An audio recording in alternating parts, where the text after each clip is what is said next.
All right, we are live. Welcome. Pardon me with my phlegm. Welcome to Skull Island. It is Wednesday, people. We have Miguel here today. We have Aaron here today. We have myself. Norma's not feeling too well. She's kind of under the weather. She's in the I'm kind of background. like, She'll probably talk, I'm sure.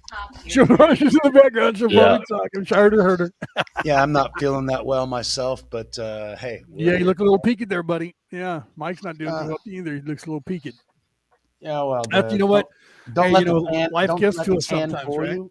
Don't let the tan Don't let the fool tan you. fool you. Yeah, Right, the stomach is all screwed up. But anyway, it's a whole nother story. right. I can't Anyway, tan like that, man. I'm so freaking Viking that I burn red and then I peel and then I'm pink again with polka dots, because of my freckles. freckles, pink and polka dots. Pink Wasn't and there a polka dots, song about that? right? Teeny weeny polka dot bikini. No, that was Right, another right. Yeah, I song. was thinking more about that's the the Purple polka watermelon. dot that she bikini. wore for the first time today. I was She thinking more about the wore a watermelon itsy high than I bitsy was the teeny pink weeny polka dot yellow polka bikini, dot right? bikini. Yellow Yeah. polka dot bikini, right? The watermelon high. That's interesting. I've That used one is stuck in watermelons your as head. bongs. I've used watermelons as bongs before, but still, I wouldn't consider that a watermelon high. No, No, I what think it's that when song's you're. about is when you take the vodka, you cut a hole in the Yeah. watermelon, you pour vodka in there, and Oh, you let it sit in there. Then you cut the watermelon up and you eat it, and the whole thing is freaking vodka oh yeah, juice, man. I've Yeah, had those in it's really Cancun good on with spring gin break. too. Throw a little teeny bit Yeah. of So brown you've had rum a in there, a good watermelon high, spiced brother. rum in there. Yeah, give it Oh some yeah. flavor. Now you go to Cancun and Acapulco, and they'll give you those pina coladas, which is the pineapple, Yep, which is then doused with rum and yep. that Malibu coconut, Malibu alcohol as well, coconut. I've Yep. heard they just feed you mixed that together. shit. And Just man, feed you alcohol constantly. you'll be eating out that pineapple for like hours, just enjoying the shit out of it. Definitely. Yep.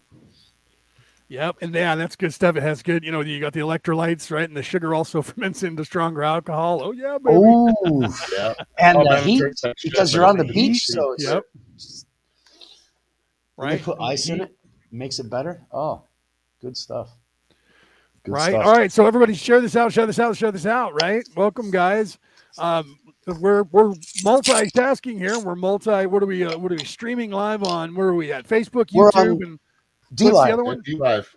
Yep. D D Live. D Live. Live, We Facebook, D need to and Live. find YouTube. out a So way. Rumble doesn't do live unless you pay, so that's not necessarily Yeah, good. you pay Although, like yeah, we were just it's talking like about that $10 off a air month. yesterday, But the other right. day, Aaron and I. we take donations. We can start paying for that stuff. If people Well, want to there leave you go. donations Right. There and you go. tips. I got to finish up my PayPal account as well, so that I can accept donations. Because Well, to and this see, I'm point, a, I I'm a can't. little I'm a little perturbed right now at say Spotify, right? Yeah. Spreaker, Spotify, Anchor FM. They're all owned by the same company. I'm a little irked with those guys right now because Well, of Hmm. what they're doing and what they tried to do to Joe Rogan, well, right? Spotify actually kept Joe Rogan on, so they eliminated Well, like they 20 kept of him his on, different but they But yeah they podcasts. they swiped a deleted a bunch of bunch of his. his Yeah, they're deleting videos his or history. shows. Well, Yeah. Rumble Yeah. offered him 100 million for 4 years to stay on, and he can put all of his content Yeah, on, and I've they won't noticed that. censor a But he damn should thing. take it. Yep.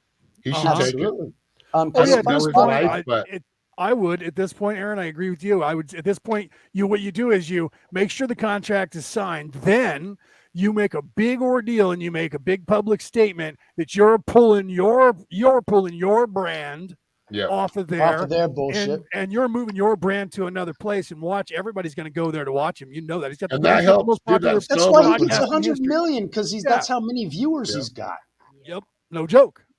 And Right. I So I don't. would do I that in how big? protest. I mean, why are they going after him? Because he's part of the cause. Whether you Right. agree with all the guests he brings on or not, Well, I don't agree with he half of wasn't them, and I always a do kind part of of the halfway think cause. he's. What's that? He wasn't always part of the cause, and No, he's. I he mean, wasn't. Mike's right. I've loved Joe Rogan Um, since he was on talk radio or some shit like that. So I've known about him for a Yeah, while, and he's oh whenever yeah, I I've known evolved. first about found him out He's that since he I was was evolved doing a really a podcast, well. I've been teenager. following his podcast Yeah. for a long time, and a lot of Yeah. his Well, stuff when I started out first heard edgy. him, he was talking about UFOs and saying anyone who believes in UFOs or something wrong with their brain. Now he believes in UFOs, Well, right? he So he's always evolved. the Yeah. problem is that when he went on Fear Factor, before he went on Fear Factor, he did this entire series on checking out different conspiracy theories and everything else. And so he would go Yeah. Right. after and really interview people to find out, and the majority of them were full of shit. The majority Right. of their stories had holes in them, and so even though he was a believer, and this was on talk radio, Yeah. he was the conspiracy theorist on talk radio, which is why I Yeah. liked it. And then I found out he was a comedian. Then I found out he was an MMA fighter, and I'm like, holy fucking shit, Right. that all I knew him locks Yeah, in. he's first from pretty the MMA. I knew him first in definitely the a MMA Renaissance field than man, I that's for did sure. Fear Factor or any of that other stuff. And everybody was talking shit about him. Like, you guys don't know that Joe Rogan's a badass motherfucker, guys. That I'm guy like, kicked some you guys shit. think what's Joe Rogan? He was the Fear Factor guy. I'm like, he was an MMA guy before he was the Fear Well, Factor actually, guy. Yep. he was MMA until he Yeah. cracked somebody's skull open and he realized it was a dangerous sport and he decided to get out of that. Then Yep. he Yep. decided, like at 23 or 25, to get into comedy.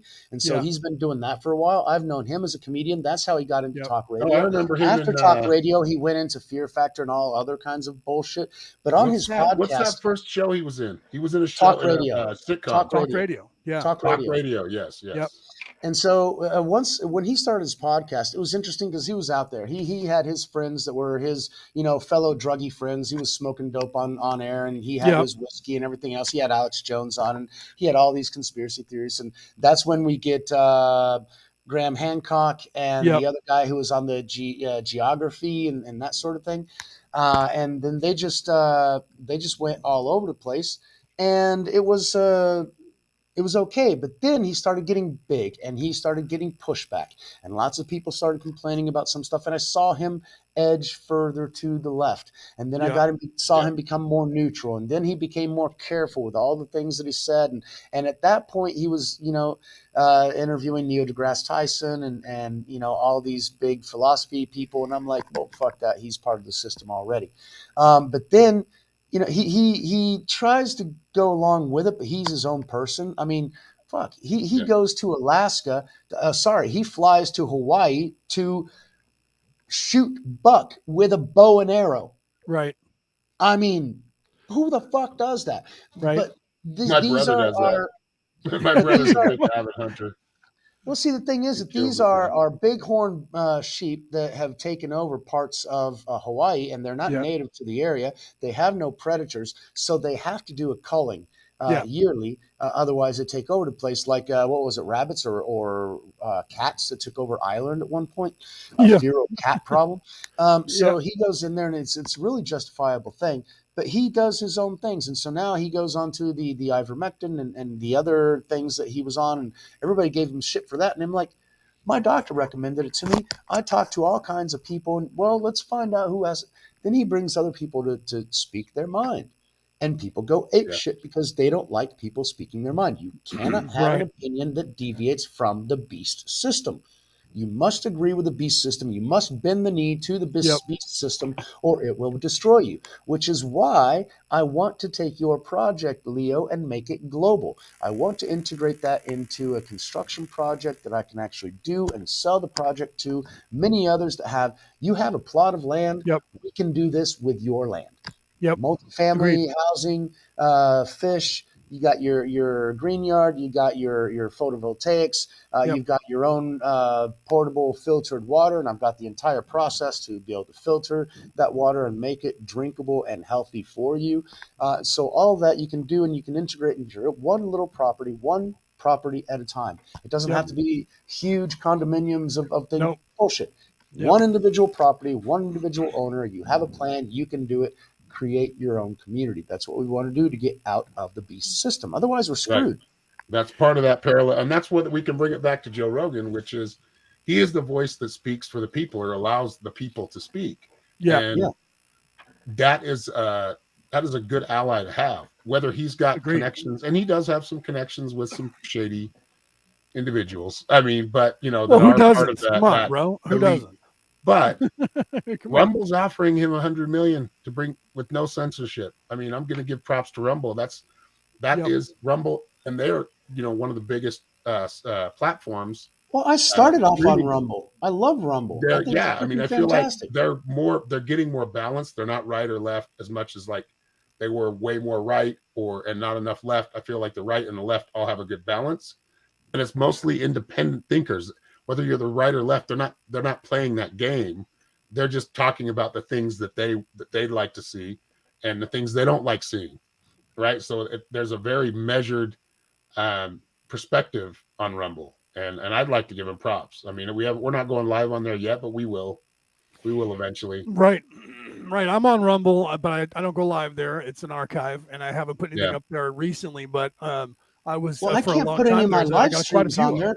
Yeah. I can't put any of my live streams on there because my live streams are live. I don't have copies of them at all. So that's my biggest problem. If you go live on Facebook, you can download the live after you've been live. You can download it. True, but I'm not computer. comfortable with Facebook because that's on my personal thing. Whereas, same thing with is on YouTube. Peña Perspective. YouTube, same thing. If once you go live, you can go back and go into your studio for your YouTube studio, and you can download the file.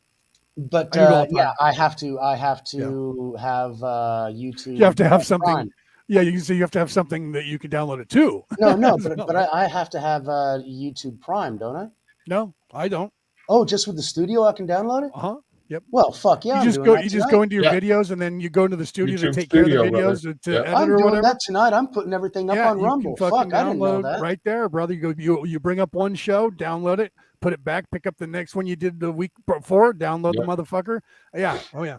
I will do. I didn't know that. I thought I had to. Speaking of that, we're number 11. 11th yeah, we didn't put that up there, huh? This is number 11. Yeah. I'll make sure I'll add that into the description when I put it up for the MP3 file. I'll put in that we're on. Yeah, I think I put number 11 in there. I think I put. I think you did. I was looking at the. I think you did actually at the end. Edited it.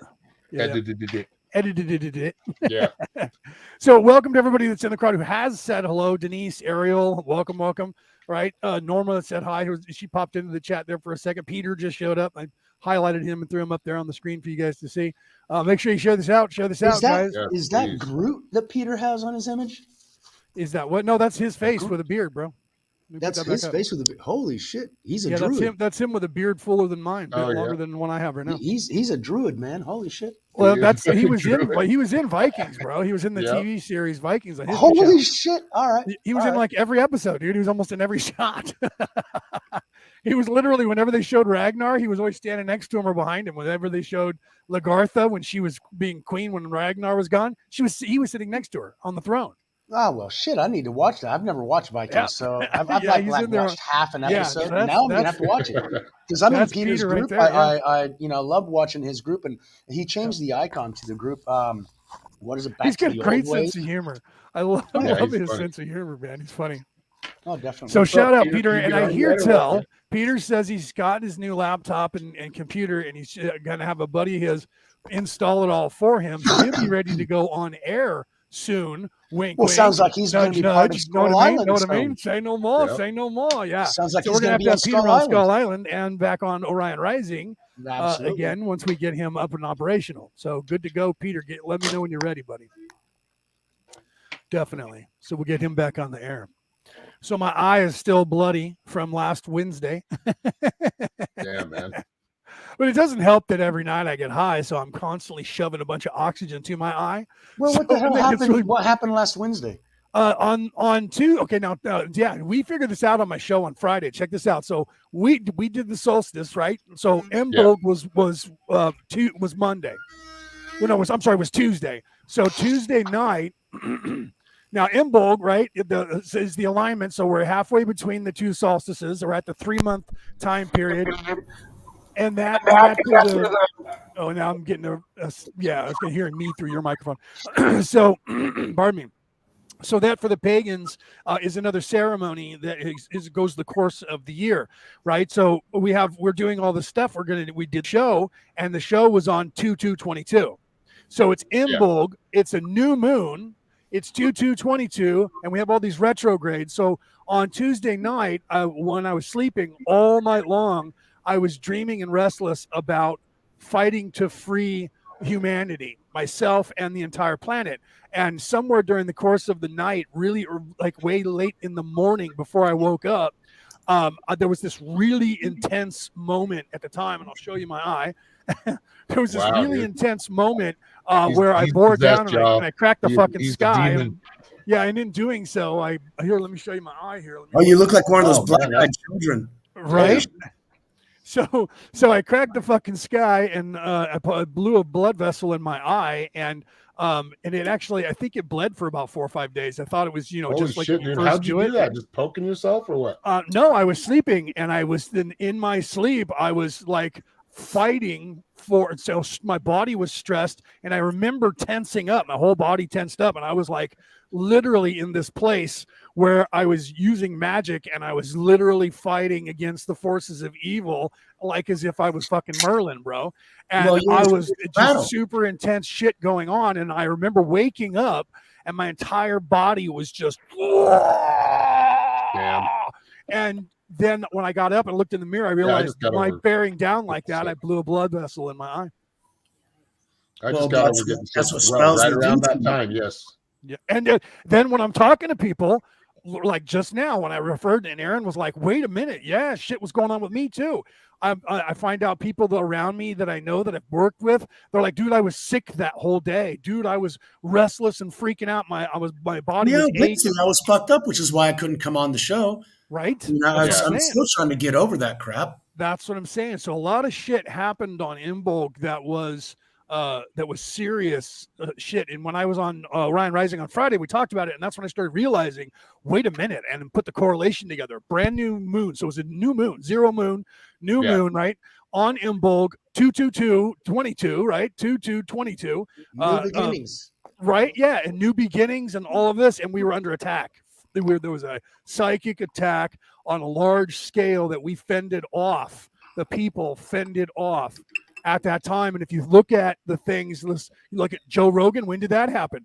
Right at the same time. They went after him on that Wednesday. There was a coordinated attack on that that time. And that's how they do that. A lot of them that are in the esoteric, really higher ups that think they're God and playing God. Because yes, that's what you can do. But these people have control or power over everything.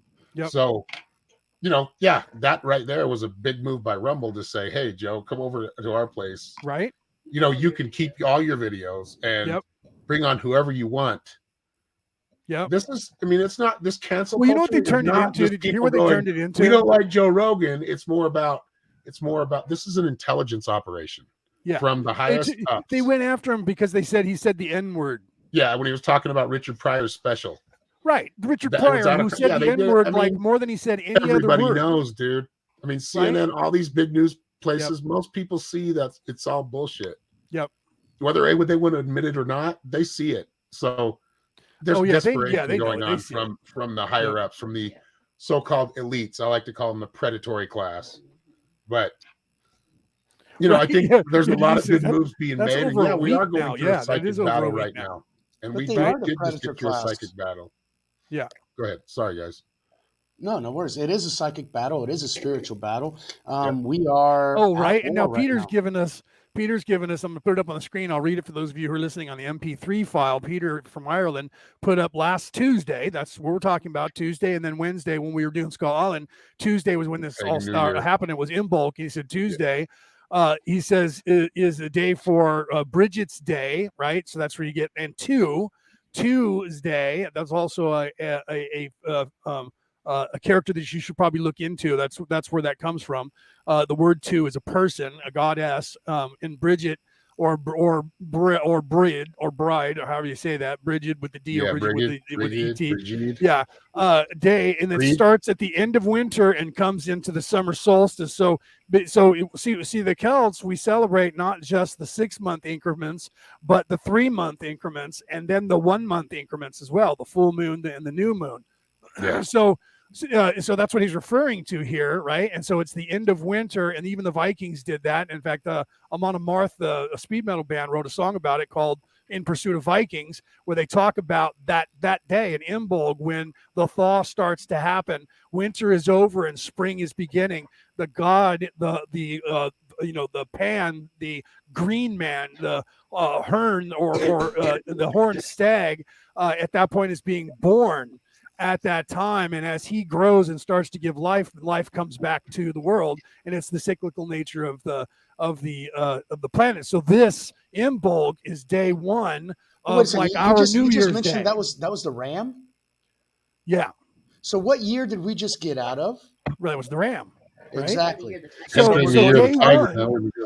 Exactly, and the year of the tiger is a year of renewal.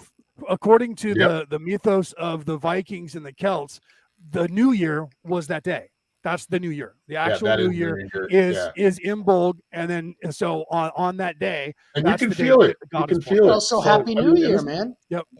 this goes back to like something I want to talk about deeper in later But I thought you episodes. I wanted mean, to talk about Joe Rogan. we were talking about Joe Rogan. We kind of got said our piece. Unless somebody else wants to say something about it, we can. He No, I fucking agree rocks. because The whole system can kiss my ass and fuck it. Yeah. Yeah, I'm done. right. Yeah. Yeah, I Yeah. think So he's doing great. But I agree, and I hope Joe does the right thing and hops and I then hope he goes to burns Rumble. I would and love then to have burns him on those Rumble. no, guys. that'd be awesome. And Yeah. I hope that everybody else who has an account with them does the same thing. The guys at GoFundMe, you're on notice. Fuck Yeah. GoFundMe. Notice I Because the totally truckers got in rid of. Canada Give, I got send, rid of had a my go. GoFundMe page set Give, up, send, go. and they got themselves Get like rid of it, yeah. 19 million, Not and then yet. it was seized by GoFundMe, and they were actually going to give the money away to a charity of their choice. And the people got pissed Yeah, off, so like now just GoFundMe stealing, is basically. backtracking their Well, fucking balls off. Hold on. GoFundMe is about to get sued for fraud. That's Yep. why they Yeah. started backtracking. Yes. But at the Yeah. same time, there was a video that I saw today that was talking about how it was actually the people in government in Ottawa that pressured GoFundMe to do that. Yes. So it that was. again Yeah, the is government. the Local government overstepping its bounds Yep, and that's a being quid completely quid illegitimate. pro quo. And say again, Mike, because I was talking. The name of the company that their truckers are now getting their money from, not GoFundMe, but Yes, it's Give, send, go. Give, send, go. Yeah. Give, Send, Go. Okay, so Yep. Give, Send, Go. Support They them. got an account there, and they already have like $7 million, and it's That's only been awesome, 1 day. dude. Power to the people. Yeah, and they're gonna try. They'll have their 17 million by a fucking 3 or 4 days. So those of you out there who are listening, if you got a couple of Skrilla that you can donate $1, a penny, a nickel, throw that way to the truckers. Because, and let me tell you why. Because not just in Canada, what you don't know that's not being reported around the world is that there's a convoy in the United States as well. There's a convoy in Going from France. There's a California convoy in to Germany. There's a UK. convoy in Australia. Where else? Belgium. UK, Belgium. So They're people are trying to call for standing up. one in New Zealand. And yes, I hear they're starting one up in And New Zealand. Holland. I saw one in Holland. And Holland. Okay, see, guys, so most of the free world is now tired of this tyrannical, Marxist, socialist bullshit agenda that's going on, and they're starting to stand up, support them, stand up with them. Absolutely. Omnicold was nothing more than a cold from the beginning. The pandemic was a lie. I did see an interview with one of the truckers who was kind of pissed. He said, "Look, right now we're y'all's heroes and everything else, but when all this is over, we're going to go back to being rednecks, and we're going to go back to having to, take a piss in a porta potty because we don't have the right to go to a bathroom wherever we're unloading our things. We're treated like animals. The rest stops and restaurants are closed down because of this COVID. Call your governors, call your senators, call your representatives. Tell them this must end now. Those people, yeah, they're our heroes right now, but we need to remember them the entire year. It's not just now that they're trucking this stuff into us. They've been trucking everything into us for a very long time. And so we need to remember that they are people. They need to have the basic infrastructure and resources that normal people should be able to have. So Peter says in Ireland, the truckers are revolting as well. Oh, excellent. Nice. Right. It's worldwide. So most of the free world peoples, this worldwide, we need to remember that too when we're saying, we need to fight for America. No, we need to fight for the world, like our freedom, the world. For freedom, the free world. All of us together. And everything now. shifted though, guys. All of the energy shifted. The Canadians were already doing their trucker thing before that, but everything shifted on Imbolg, and everybody started standing up for the new year. They didn't know it, but the energy that we were putting forward in defense of what their little attack was, whatever that was that they were trying to do to us on that fucking thing. We survived. We cracked the fucking sky. And now people are standing up, and now people are getting tired of it worldwide. And it's about fucking time. Well, it's 2 years too fucking late. I mean, too many people have already gotten, they have succumbed to the system's demands, and they will suffer the repercussions long term. It's going to be very problematic for the planet. After we finally get justice, then we're still going to be seeing people keeling over because of the shit that they're doing now. Right.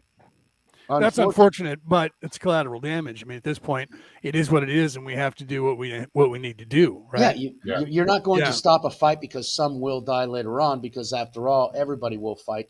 Everybody will die if you don't. Well, if you listen to Amon Amarth when they're singing that song in Pursuit of Vikings, they say that they're going to go out to the sea, and some of us won't return, but that's okay because that's our way.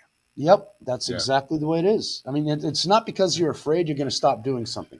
You can never let fear stop you. But at the same time, it's really sad to see what is the large population of the planet that has actually succumbed to these Orwellian things and norms. Right. You have the majority of Australia that has already succumbed to that. And even if they do regain their spirit, they're never going to be able to regain their immune system because there's a British study that came out in the NIH that actually stated that they will not, their natural immune system will be compromised. They will not be able to fight off infections the way they did before because this new experimental thing isn't working the way it's supposed to. Actually, it probably is working the way it's supposed to. They just don't want to tell us what they wanted because it was freaking depopulation, but that's a whole nother story. Right? Then now Denise says we're entering the rapture. Well, and yes, I mean that's truly what the Mayans were saying, the Hopi, the rock legend, the all native people around the world to have those, including Australia, all the way down there. They have the storyline of what was supposed to be happening here. And I was just telling somebody that if you look at Stephen and Evan Strong, Aaron and I have both been a part of these ceremonies for the last couple of years that they've been putting on from Australia at Uluru, starting at Uluru. Because the natives of the world said that the ceremony on the solstice needs to be done at Uluru first, and then the world does the ceremony. And we've been doing these now we're on our third year. And at the end of this cycle of this year in December, when we do our winter cycle, that is going to complete a 3-year cycle of events that have been put on worldwide, that have been put on strategically on every solstice, on every half solstice, on every full moon, and on every new moon, told by legend to activate this planet and to activate the people here. So the activation that has taken 3 years and in a cycle of life in 3 years to build, we're actually writing the human population back into the flow of the spiral by doing this. And as soon as we do this, we did Imbolg, we're going to do on the solstice, and then we're going to do the halfway point again. And then when we get to the winter solstice, that is going to complete the cycle, and that is going to complete the activation of the human mind, the human soul, to the awakenness of all of you individuals out there. And that is going to begin, like Denise says, what the Christians call the rapture. And that is what is going to happen to this planet going forward very soon. And all of you out there who are hearing my voice have a choice to make, and there is no time left to not make it. Know this. That's what's happening. Yeah, there's two. The time is up. That have gone at this point, and that's what the Joe Rogan thing really represents to me. Yes, agreed. You have that much power. You've taken all of this wind out of the mainstream media sails. Yep. You've taken most of the audience, and they're scared shitless. You've done that because they fired across his bow. They different... fired a shot across Joe Rogan's bow, and Joe Rogan bore his cannons down, and now he's thinking about shooting, and they're running for the fucking hills as fast as they can. Joe Rogan's not thinking about shooting. He just turned his bow around and said, "Hey, that didn't hurt. What the fuck are you doing? Quit shooting me, bitch." Yeah, the hell was that? Yeah, I mean, I hope you can't down my ship. I'm too fucking big for you, bitch. It's 100 million. I mean, he's got 50 times more viewers than CNN. 50 times no joke more viewers. No I mean, joke. So all these people that think that they have power, cancel him. Who the fuck are they? You got Neil, whatever the fuck his name is. He's like from the 1960s, like they were saying, there was this meme of a guy. The people, Neil's fans trying to get off of Spotify, and they had those big brick phones. Like you remember those old IBM brick phones, right? Trying to get off of Spotify because that's the only kind of phone that those people actually have anymore. The guy's a dinosaur. Who the fuck is he? Right. And Neil he's got Diamond. like Neil Diamond. Yeah. No, not Neil Diamond. No. Neil, the Rocket in the Free World. Neil. Yeah, that's Neil Diamond. Young, dude. Neil Young, not Neil Young, dude. You're right. Neil Young. What am I thinking? Fuck, brain fart. See, Neil Diamond was the first I saw his face too, and still said Neil Diamond. Daryl Hannah. I should have smoked a joint before I came on here. I'd have remembered that. Neil Young he's with Daryl Hannah. I think he's married to her. Seriously? Yeah. Seriously? Wow. Well, she's like ultra alt left, always has been. Yes, very much. Yeah, but still, one thing is ultra left, and the other thing is, Neil Young did that because Blackstone owns rights to his music and said, "You're actually no, Blackstone. Pfizer owns 50% of his music." Yeah, really? That's funny. Yeah, I mean, another paid horse sold his soul. Exactly. And you know what? He's too old to care anymore. He has some good songs that I listen to, but he really, I mean, hold on. I never listened to the music. You're going to do this, or else. That's it. But I never listened to their music because of who they were as personalities. Because some of these guys are fucking crazy ass motherfuckers. It doesn't goddamn matter. The music continues to be good. So this cancel culture and all this kind of shit. Fuck. Before we actually had MTV, we used to like a lot more artists than we did. Why? Because later on we found out these guys were fugly as crap. So once they were on TV, we're like, oh man, no, I can't even listen to that guy now. So it's all fucking funny. Relative. We listen to the music. Yeah. That's funny that you say that because even Joe Rogan, I know I'm throwing his name up there again, but even he talked about that how because he showed the scar on the back of his head where they took real estate to move to the top of his head when he was going bald. And he said, I was young and stupid enough to listen to my friends. And it was all about glamour. It was all about the digits and that's what happened to MTV too. Glam rock took that place over. Quick. Aaron's old enough to remember that, right? Glam rock took that over. I'm still old enough to remember 80s, when reality TV took over MTV. MTV stopped showing music. Real World, right? Real World. What the fuck? No more music on MTV. What the fuck? Yeah, music television, and it went to programming, wasn't it? Yeah. I used to watch I was watching at 11 o'clock at night every Saturday. Oh fuck yeah! They stopped playing it, and it just. I remember when they used to do Heavy Metal Fridays. Do you remember that? Now I have to watch VH1 to watch things. Do I feel old by watching VH1? What the fuck? I know, right? I actually turned that on a few times, and I was like, "Oh my god, I feel old watching good stuff on it." That's when people played with even Neil Diamond back in those days. I know. He's had a few mistakes. Or not Neil Diamond, Neil Young. Sorry. See, I got you doing it. Diamond. Sorry, brother. Hello, my friend. Yep. Hello. Right? Yeah, that's Neil Diamond. That dude. I came to say hello. Yeah. Yeah, and then Peter right here, check it out. Peter just answered the trivia question of the decade. What was the very first video ever played on MTV? And Peter answered it in the chat. I'm gonna put it up on there. Video killed the radio star. You know what I remember? Video. You know what I remember is Men at Work, Land Down Under. Right. And I remember Rock the Casbah. And I remember Rocking the Casbah. Those guys remember those. And then Michael Jackson, I think, Beat It was or Thriller. Not Beat It, Michael Jackson's Thriller, Billie bro. Jean was the first one. But you also had that Men at Work song that was what was it? I want to be. We're delivering him. What was it? Delivering stereos, and we just you get your. Money for nothing and your chicks for free. That's Dire Straits. That's Dire Straits, bro. That's Dire Straits, bro. That was Dire Straits. I thought that was Men at Work. We have Sultans. I want my MTV. Sultans of Swing. Duran Duran, Hungry Like the Wolf, right? They're good too. Yeah. Oh God, that marked. There's some vaccinators, aren't they? Pushing vax. I mean, they're connected to really rich people, I'm sure. They're all bought out. I mean, they don't not know all what of they're them. saying. They don't care. Not all of them. Yeah, and I agree with this. That's why it's important to push Denise said, I stopped watching movies with certain celebrities because of their beliefs. I have as well. And I would abdicate that the way you get your message across to the world is exactly, and this goes back to Joe Rogan, and I hope he listens to this, or someone who listens to this knows him and tells him that the fans are out here calling for his actions, because I hope he listens to that. The way that you hurt these people is the way they try to hurt you, is their pocketbook, money, and take away their power. And then all of a sudden, you're going to find every single politician and everybody on the planet kowtowing and running as fast as they can to whatever it is that we, the people, want them to do, because they know that we're actually in charge, but you just don't know that. You but it's not, we the people are not in charge. It's our pocketbook, because the American consumer is responsible for about 27% of the global economy.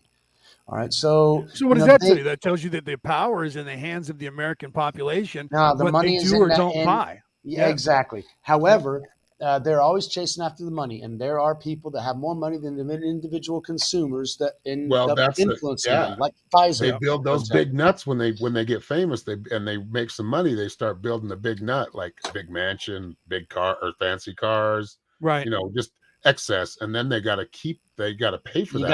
You got to maintain that lifestyle. They got to just keep making it, so they just become. Right. They become high-paid prostitutes, basically. I want to go back and plug this in now that we're down this road. Denise made this comment a few minutes ago, and I'll read it to those of you on the MP3 file. Look at Black Lives Matter. Took all that money, bought $1 million houses, and no one ever received the money. Got screwed by their own people. To big movements that are actually start out as the right thing, and then they get.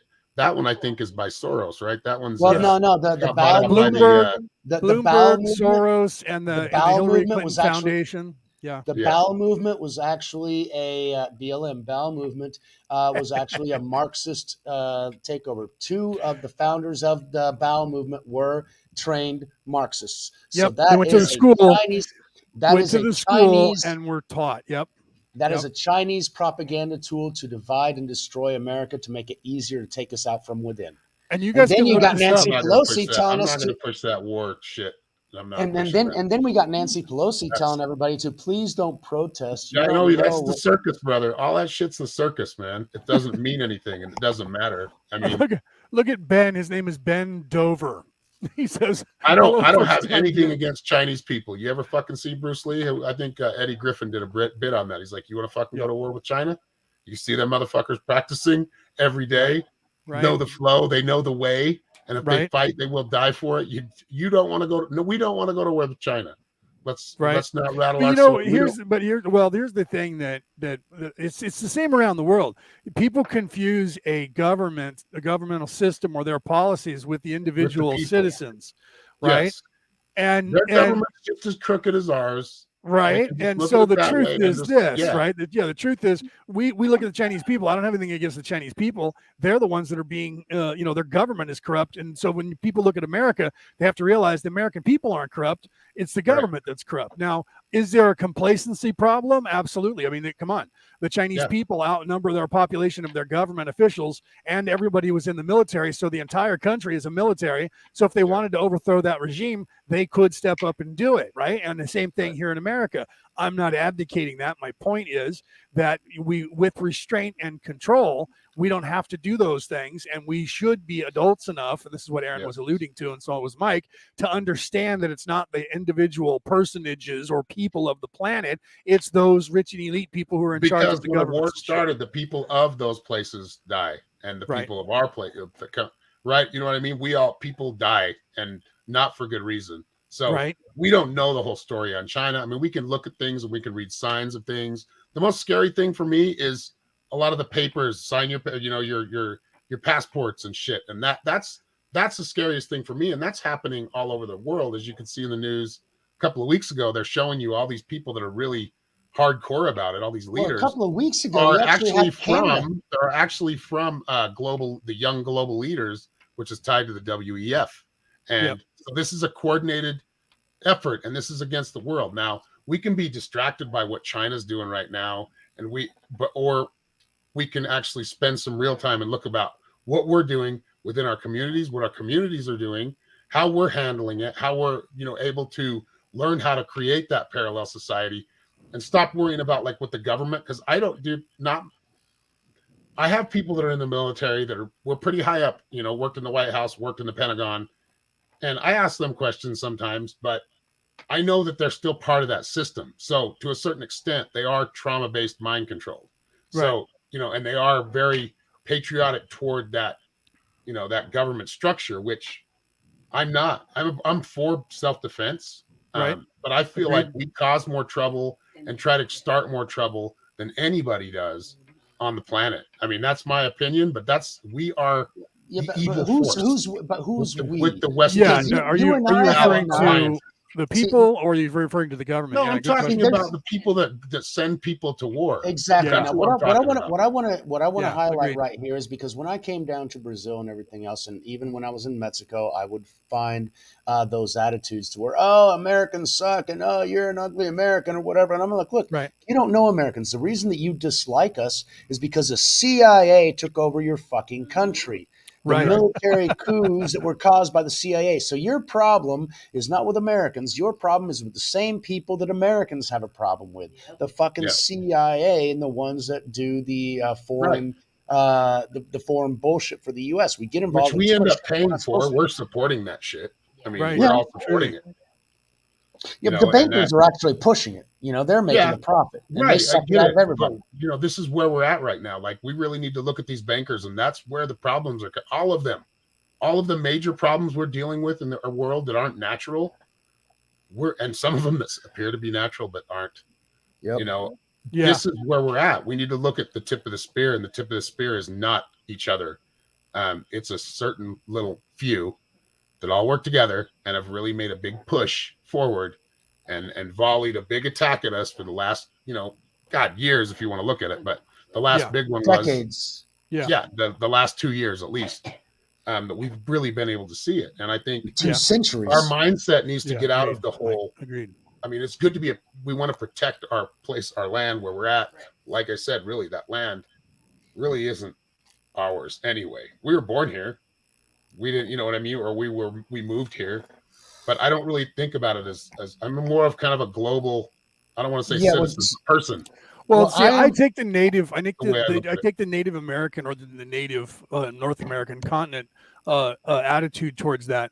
The land is not owned by someone. The land is owned by the people. The land is owned by the planet. It is everyone's, and it is owned by nature. So when they claim we own this land, I say no. I own this land. Well, I have a piece of paper that says I don't. Well, I have me standing here that says I do. You can take that piece of paper and shove it up your ass and wipe your ass with it. It's still not going to mean jack, right? Yeah, there's so much land that's untouched. I mean, just in my state, Leo, I mean, there's so much. Pay attention to the chat, to the private chat, please. Oh, right. No, I'm looking at that, brother. Yeah, I'm looking at that. Thank you. Yep. Got some trolls, guys, that we're having to get rid of because they keep popping in, right?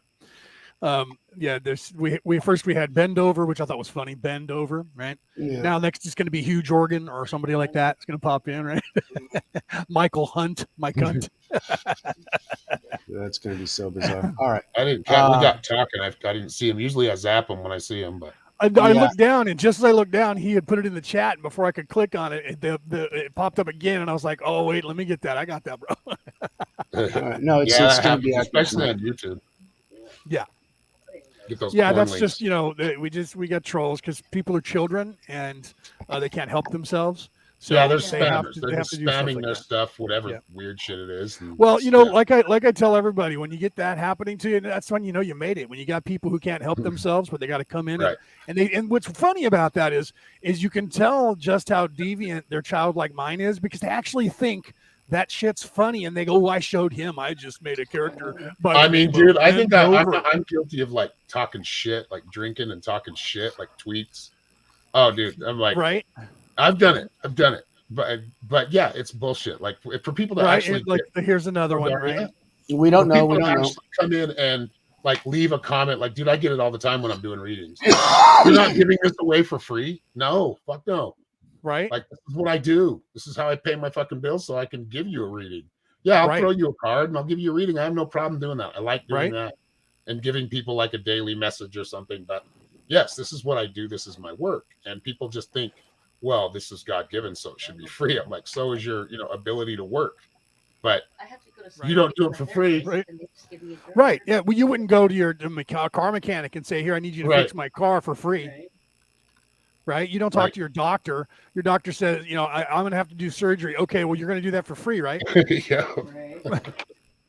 Right? So, I mean, why would you do that? You expect to walk into a McDonald's and say, give me a burger for free? And I tell you, like, some people will ask me like questions that are very serious, and I will take the time. If it's something I feel like, okay, I'll take the time to at least talk to you if you're having troubles. I'm not going to just push everybody away. But then some people will use that. It's like, why are you manipulating to get a reading? Right? How good do you think that reading's going to be? Right? If Exactly. you're manipulating and lying already, you know, how much good karma you think you're putting into your reading? Yeah. People don't get it though. And the same kind of people that believe that we're all going to die of some bullshit cold, Right. that, you know, Right. which people die of colds. People die. It turns into pneumonia. Yes. They die. And you know what? If we counted the numbers every year and I show you, if you looked at them, yeah, they're pretty much the same. Like, Yeah, there's every jumps year. in them, but not big enough to make a difference. nothing is fluctuated. The only thing They that bunched fluctuates is when they everything stop. together with cold and flu. So Yeah. and now pneumonia too. So they're going to bunch it all together. Yeah. Come on. It's like, let's grow up, guys. I mean, really, get your head out of your ass. Like, really, come on. Right. It's really, really easy to see. I mean, I'm a high Right. school dropout and I can see it. So I don't know. Right. See, so yeah, children are children, but you know, but I agree We're that going everywhere here. I agree that the mindset of some of the people have been, some of the brainwashing did take to some people. Yes. It's because of the fear, and that's Yep. purely because people are easier to control when they're afraid, Fear. when they're Fear is hungry, when they're powerful. afraid. Yeah. When your health is not not doing well, or they can convince you that your health is not doing well, or they can give you manufactured pharmaceuticals that would make health not work properly, allegedly. My opinion. That way the algorithm Allegedly. doesn't take us down. Allegedly. Thank God for saying it in code, dude, because I don't want to get this channel mixed. Right, me either. I Right, wanna and I be went able to say kind of code where hard. people I went get kind it. of hard a little while ago, and that's why We I'm just- making sure I don't do that Yeah. now. Right? We hard in the paint there for a minute. Yeah, I was. I was We were swinging for the shacking it. fences We were right getting then. up there, muscling ourselves in, man. I came out with the 1-2 and then said, "Whoa, slow down there, Snapper. You're gonna get yourself into trouble here." Come flying out shooting. Look at Norma blocking the trolls. Daria was a troll too. Yeah, Oh, I gave it a sad. chance just to see because I wasn't got 8 sure. But people when I first watching saw too. it, I thought troll, and then I thought I'll wait. And then the very first post, I was like, children. Look, I started yelling at shit, and we got 8 viewers now. Maybe I need to yell into the camera or the microphone. No Right. more Spirited yelling. and passionate. Look, we got the 222s. We need to Yeah. make that new 222s. beginning, that turn to Yep. a more positive Yeah. reality. Why? Because the white hats are winning. Yep. Okay. Yeah. No joke. No joke about that. We got to leave the evil, the harm, the danger, the destructive forces, the ones that want to do harm to others. Step We need out to of leave all that behind. Yeah. Step out. Leave it Well, behind. and I wanted to point out too. I'm pretty sure I gave you guys. I flicked the video to you because I've been flicking that video at everybody in the last few days. Because right around 222, Tom McDonald, one of the greatest rappers on the planet, dropped another video. Him with his collaboration with what is his name? I can't think of his name now. Damn it. I can't think of it. I'll think of it. I can see his face and can't think of his name. So they dropped a song called "White Boys" with a Z. And that White Boys with a Z is the same to those of you who are Magic users. Magic with a K, White Boy with a Z is making a statement that is on the lowest level of a street thug all the way up to the highest level of vibration. And that entire song and the wording in the song, when I listen to it, I can see the ones, the zeros, and ones. I can see the spiral that is the 3, 6, 9, 12 building in the song.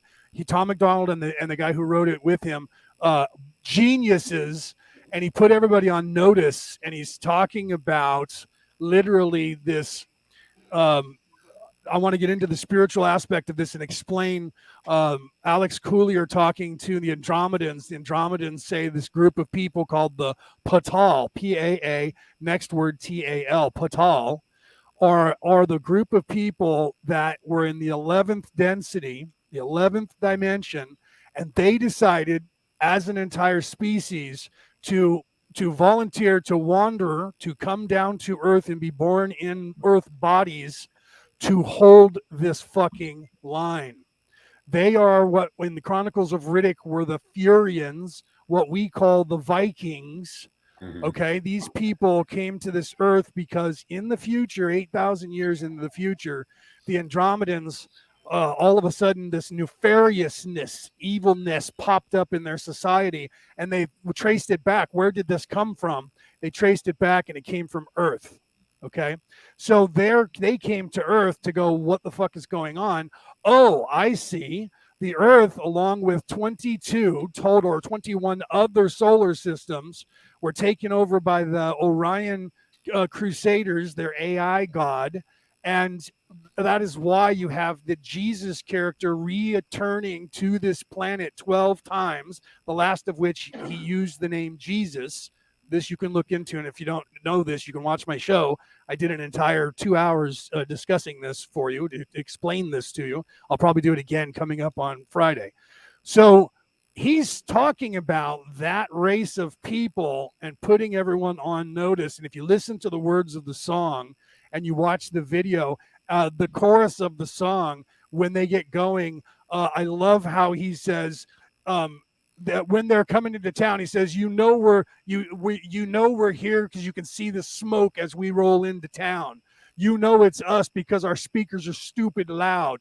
So what he's saying is, we're not hiding from anyone anymore. We're not trying to pretend that we're not something. We're putting the world on notice. We're putting the AI god on notice that the Furians have arrived. They have been here in hiding, and now they are waking up, and this planet is being held. And since that happened, all of the 22 solar systems that were under the AI control have now lost the control of the AI, and they have left except for 3. And this Earth seems to be one of them, and will probably be the last one, because this is where the stand is being made, where they touched down and got boots on the ground. So that happened also on 222 with the New Beginnings, and you should watch that video by Tom McDonald because it is badass. And even if you I want to catch watched it on that a one with level, was his name Sean something? Or I can't remember. yeah, Sean Chauncey McDermott or or no, Sean, yeah. I'm gonna have to look it up. Yeah, I watched it. I did watch it when you sent it. Yeah. So some of you, if you watch it, you may just see it as, like I watched some people when they were critiquing it, and they were like, oh, well, Tom's just talking smack because, how black people talk our smack. He's doing it for white people. That's one level. Yeah, that's the street thug level that a vibration will get, but it also moves up through every single octave that we currently are attached to as a human race. And I can see those, and there's probably some beyond my ability to comprehend, because I'm still in the process of learning and things like that. So I'm going to look it up right now. Let me do that, and I'll tell you who the guy is with him. In fact, I'll link the video in the chat just so that people can see that. It's Adam Calhoun and Tom McDonald. Adam Calhoun. He's a badass motherfucker too. So I'm All going right, to copy the link. Smoke. I'll be right back. Okay, so I'm going to put the link in here, and some of you, like I said, if you watch it and you just go, okay, it's just a rap song, well, then it's not resonating with you on maybe just a mundane level, and that is okay as well. Okay, so for those of you and not what is that I don't have access to that chat, so I can't put that in there for you. I'll also put it in the description for those of you on the MP3 file, so you can copy the link if you want. It'll take you to YouTube so you can watch that video. But I suggest you watch it. There's other videos out there that are like this. We talk about it all the time, but this one was something that is very pointed and poignant to today and now. Whereas you can see, like, if you go back in time, the Eagles talking about Hotel California is about us being stuck, and you have Stairway to Heaven, and that's about us being stuck, and so you have these bands throughout time who have been trying to tell us this stuff, right? I listened to Trivium, and they had a song called Down from the Sky, where it's his awakening and understanding of the people who own the world and seeing the world for what it really is. Again, that's another very prophetic song that talks about this change and this awakening that we're starting to go through as a species.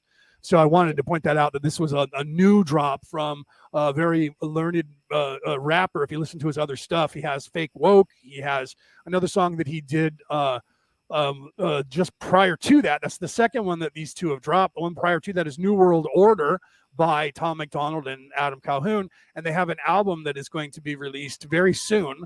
I'm not sure which day. They talk about it on the video, so you can check that out.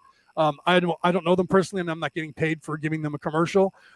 They are part of the cause. They are coalition friendly, so therefore I am helping promote them and what they're singing about, right? So, and these other bands that I've been naming off, like Amon Amarth, same thing.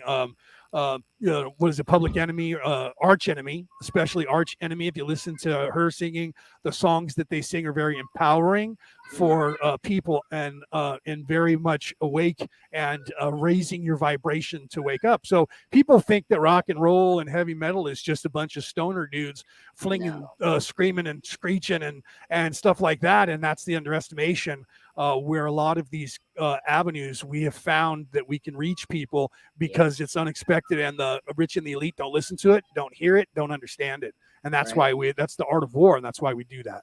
Just so you guys know. Yeah, there's been a lot of great artists come out even recently, but rock and roll, the blues, they've always talked about kind of that injustice, that like.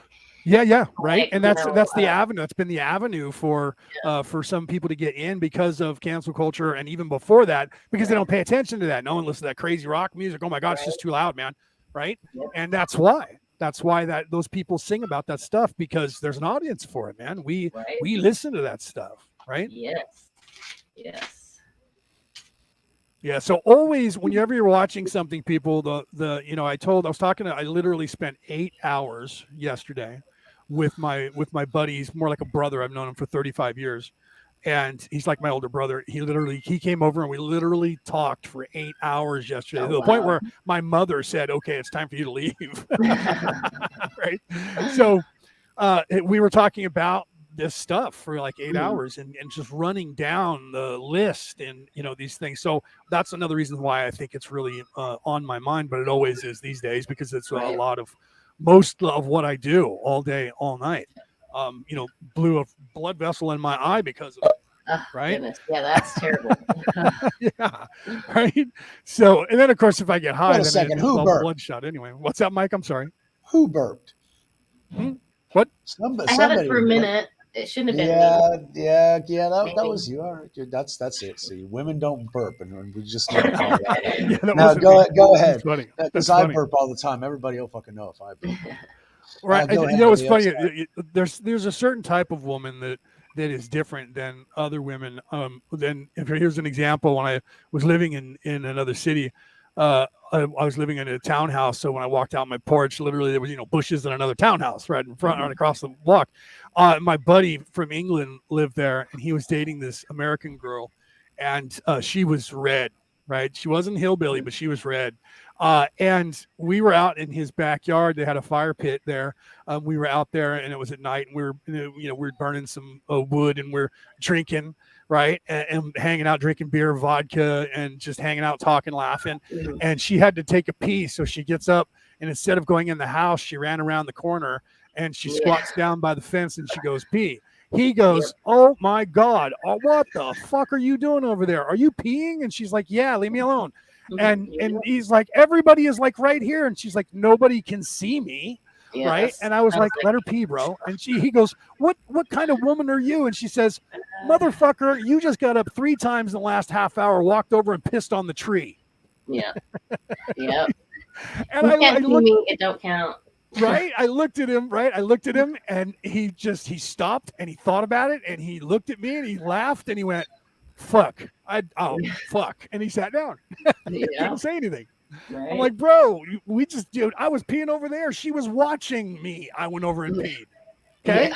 Yeah. And you're worried that somebody's going to see her squatting? We're not going to see anything anyways. Right. Right. So that's funny. So that was funny. So she came over and she's like, "You stop peeing in the backyard, I'll stop peeing in the backyard." There you go. Yeah, it's got to be compromised. You don't want me to do it, you can't do it either. Right. And so I thought that was badass. So there's a certain woman that all over the world that has that mentality, and that bugs a lot of men when they do that. And I like it. I think it's hot because she's pointing out, "Look, dude, it's different because I'm a girl and I'm squatting down. Right. Just because you stand up and pee makes it totally different, dude. Not right. Yeah. Right. Yeah. We have just as much My blocking niece- our view as My you niece do. one time actually did this. My niece did this. I wasn't there, but I heard about it. My Mhm. niece said, because somebody said the same thing. And she said, "All right, then, motherfucker, watch this." And she dropped her drawers and she kept standing and she pissed on the fence. Oh, Right. And there she you says, go. and I didn't even get my pants wet. Okay. Nice. Oh, And yeah. so she said, so if that's what it takes for you to think that women can pee, I'll stand up and piss at you. There you go. Well, Yeah. see, they're using they've got contraction muscles and everything else so Right. they can actually aim what they need. All right, it's Right. it's not a bucket like everybody thinks. It can actually be, you know, Yeah. a controlled explosion, Right. controlled demolition. Controlled demolition. But Right. still, we don't need to get into how do we get into a pissing contest on this? Holy shit, man! That's because we were talking about the strength of women, and I was trying to show the some women have that sacred feminine, and strength of women. I mean, was that ever been in fucking doubt? in some cultures, bro, you'd be surprised. Even any- here in the United States, Can you'd be surprised. anybody actually make a man bend the knee more than what a woman can without even using force? Right. Right. I mean, holy fucking shit! We're not talking True. about physical strength. You know what? I want to back that. I want to back that up by a story from Braveheart, bro. And this is the power that women have. And I'm glad you brought that up. In the movie Braveheart, and in real life, by the way, because the movie Braveheart was a true story. So in that movie, they did the scene where the English lords who were lording the land over the Scots, they decided to enact the what they called prima noctua. And that was that every Scottish girl who was getting married on her wedding night, prior to the husband having sex with her, the lord of the land would rape her, have sex with her, trying to impregnate her first, so that when she went home and had sex with her man, she would end up having an English baby, not a Scottish baby. So See, that was where the word "fuck" came from, because it was you would be arrested for unlawful carnal knowledge because you had sex with your wife before the king did. well, Because the that king was had to where have your wife before you did. we added that, but the word fuck actually came from the word pluck, and the middle finger came from that because the English would chop off the bowman's middle finger. Without the middle so you finger, you can't couldn't aim- pull the yeah, bow and aim it exactly. properly. So they would hold up two fingers, and the English still do this. That means fuck you in England when they hold up two fingers. And to us Americans, we drop the other finger and accentuate the middle finger. And Because it we came still from, got it. yeah, because we still got it. And that's what they would show, and they would go, "Pluck you! I'm gonna pluck you!" And they would show the English their finger, and then over the distance, it sounds like they're saying "fuck you." So that's where that was invented. But eventually, someone was clever took the for unlawful carnal knowledge and put that in there, and it actually stuck because it fit. So that, I don't know if it was irony or if it was designed from the beginning, but that's where that came from. So he was That is not having extremely any part interesting of this. information. I did not know that. So thank you very much for the My lesson. mind's like a Leo. steel trap, Always- bro. Nothing in, nothing out. Okay, Mine so- usually is, but I'm full of shit that nobody wants to know, and that's half the fucking problem. So it's good to add more useless fucking information. No, I agree with All that. right. So the husband was not happy with this process, and when they came for her, the Lord showed up with a whole fucking like 10, 15, 20 soldiers, and the husband decided he was going to fight, and he was not going to allow it to happen. So he's tussling with these men in armor, and they basically at this point have the upper hand on him, and they have 2 or 3 swords on his throat at this point. And she now is in fear that her husband is going to die before she can even marry him. And she says, stop. And no one listens to her. And they're holding her back, restraining her. And she reaches up with her left hand over her right shoulder and touches the soldier's hand who's holding her shoulder, then looks at him in the eye and pushes his hand off her shoulder. And he allows it. Then she walks slowly into the fray and Wait a walks up second. to The the woman soldiers. pushed the king's hand off her shoulder? No, not the king. It was the guard that was holding on to her. The king's on a okay. horse, or the I nobleman didn't is on a see horse. He's watching this all happen, and his eyes are getting big because he thinks there's going to be a big tussle. And so now they got the man subdued, and he's still struggling, and he has a sword to his throat. And she walks up and looks at the man who put the sword up to his throat, and she grabs the tip of the sword, and she says to the man, "Stop." And she pulls the sword away. She looks at her husband and says, "Stop." And he's still struggling, and she leans in and whispers, "Stop." And then she reaches up and pulls the other sword off of the other side of his neck and looks right in the eye of the man while she's doing it. And he lets her pull the sword away. And she says to her husband, "It's going to be okay." And everybody stopped. The men were ready to kill each other. And she calmly walked in and just touched them, looked them in the eye and said, "Stop." And they Because did. she knew that she wasn't a threat to anybody and nobody wanted to kill her. That's where the power comes from. It's the lack of power that gives them power. Yes. Because and your apparent lack of power. You have power, but you don't realize you have. No, but it's a different kind of power. It's not that physical, I'm going to kill you with my bare fucking hands power. Which is the law of the jungle, which is what we're all established on. It's what society is created around. It's what money fucking represents. It's the bigger, more powerful fucking weapon that you can wield in front of anybody to impose your will on them. Right. Okay. However, women didn't historically have that power. They do, however, have that divine feminine, which is going through the piece. Why? Because they can't use force, so they use everything else. Right. And they have learned to use everything else. Yep. And in this particular case, she could go in the middle of the battlefield because nobody was going to kill her unless it was like a sword that was swinging at somebody else. And she was in the middle. She was the prize. They were there to get her. So she knew that they would not kill her or resist her in any way. Yeah. Exactly. So she was safe. And at that point, she could actually dictate certain rules and make people focus on something other than the bloodshed, the killing, and the vengeance, and the anger and the rage, which is necessary in the heat of battle. Right. And the good thing is, for him and for everyone involved, was that she had the wherewithal and understanding to know that she was in the power position and could stop this so that nobody got hurt. She had the power. But I also want to point out that later on, after this occurred, and she was bedded by the nobleman, that same nobleman killed William Wallace's wife, slit her throat as a show to William Wallace. So he fucked her and then he killed her? William Wallace and he fucked her and killed her? And all of the other, what's that? He fucked her and killed her? No, he didn't. They raped his wife and then killed his wife, and then, of course, raped this guy's wife, and returned her because he was pissed at William Wallace and wanted William Wallace to turn himself in. So William Wallace turned himself in, but what they didn't realize is that everyone in his clan and everyone in the village who witnessed either him killing William Wallace's wife or him taking this other man's wife joined their little band of rebellion, and they stormed that guy's fort. When William Wallace showed up to surrender, it was a Trojan horse. He was literally on horseback, and he had his hands up, but tucked in his long hair that went to his waist was a freaking what is that thing called? Not a cat of nine tails, but the one that's got the ball and chain, and the ball is like a wrecking ball. Mace. Thank you. He had a mace tucked in his freaking kilt. That's fucking. That'll go through armor.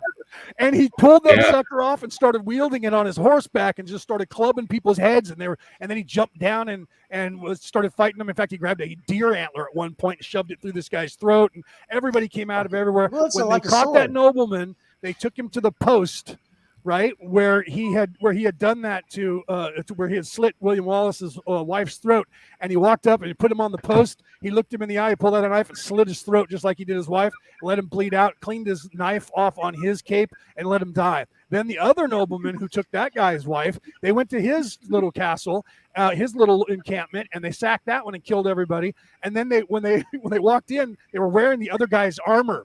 And the guys they just killed, and they used that to sneak in to the other place. And when they walked in, they took their helmets off, and everybody realized they were the Scotsmen in armor. And the nobleman says, "I have dispatched a whole regiment that will be returning now." He says, "Were they dressed like this?"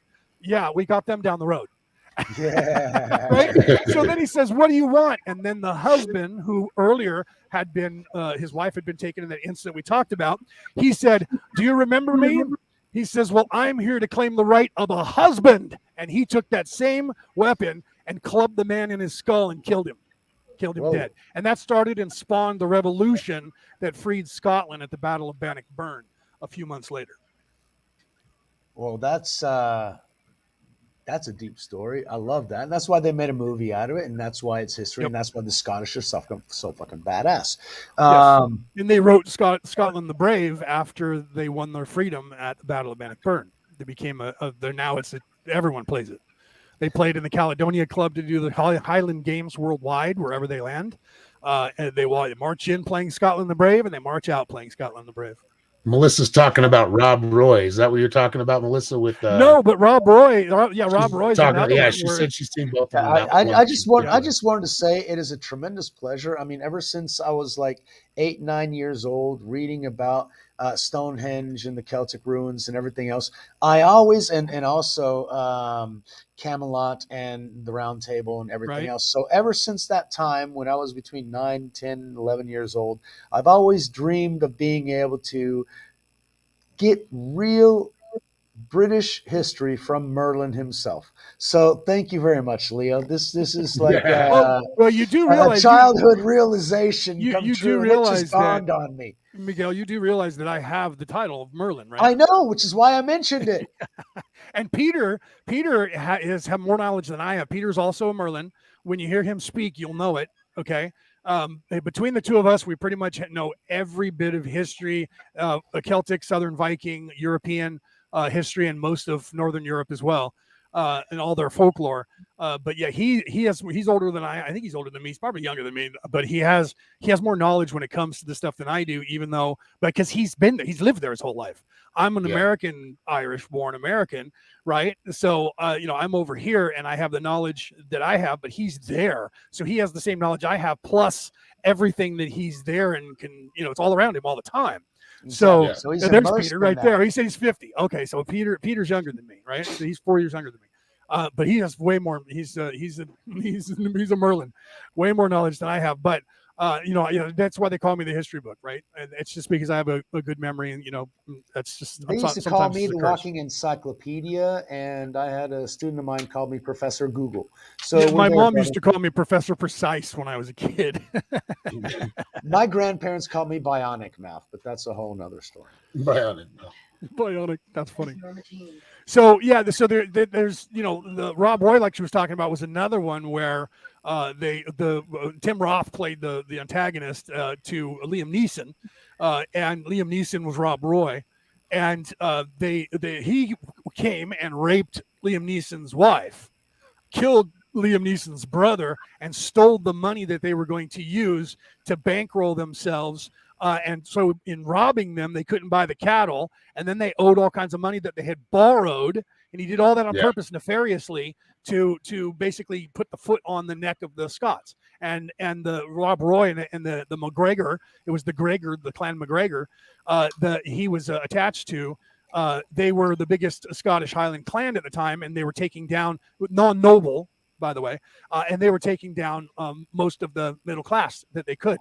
And Rob Roy fought back against that and nearly got himself killed, but eventually he fought through all of their bullshit and then fought a duel with Tim Roth's character, who was, I don't remember what his name was, but he fought a duel with him to the death, and killed him and won his money back and the cattle, and ended up going back home. And then his wife was pregnant, and she said, "I don't know if it's his or yours." He said, "I don't care. I'll raise him to not be a piece of shit." Yeah. Whatever the genes are. Yep. Because if he said, "I'll raise him as my son or my daughter, no matter who's the father is." Why? Because the most important thing, he wanted to keep his wife. That's regardless of what happened. Great movie, true story. Another true story. You guys should check that out. Both of those movies were excellent, and it's also good to listen to a Merlin tell those stories. It's just and fair, definitely. Right. It's like the shaman telling us about Hopi legends and philosophy, and that right. Sort of thing. And he can do that, fits. Right?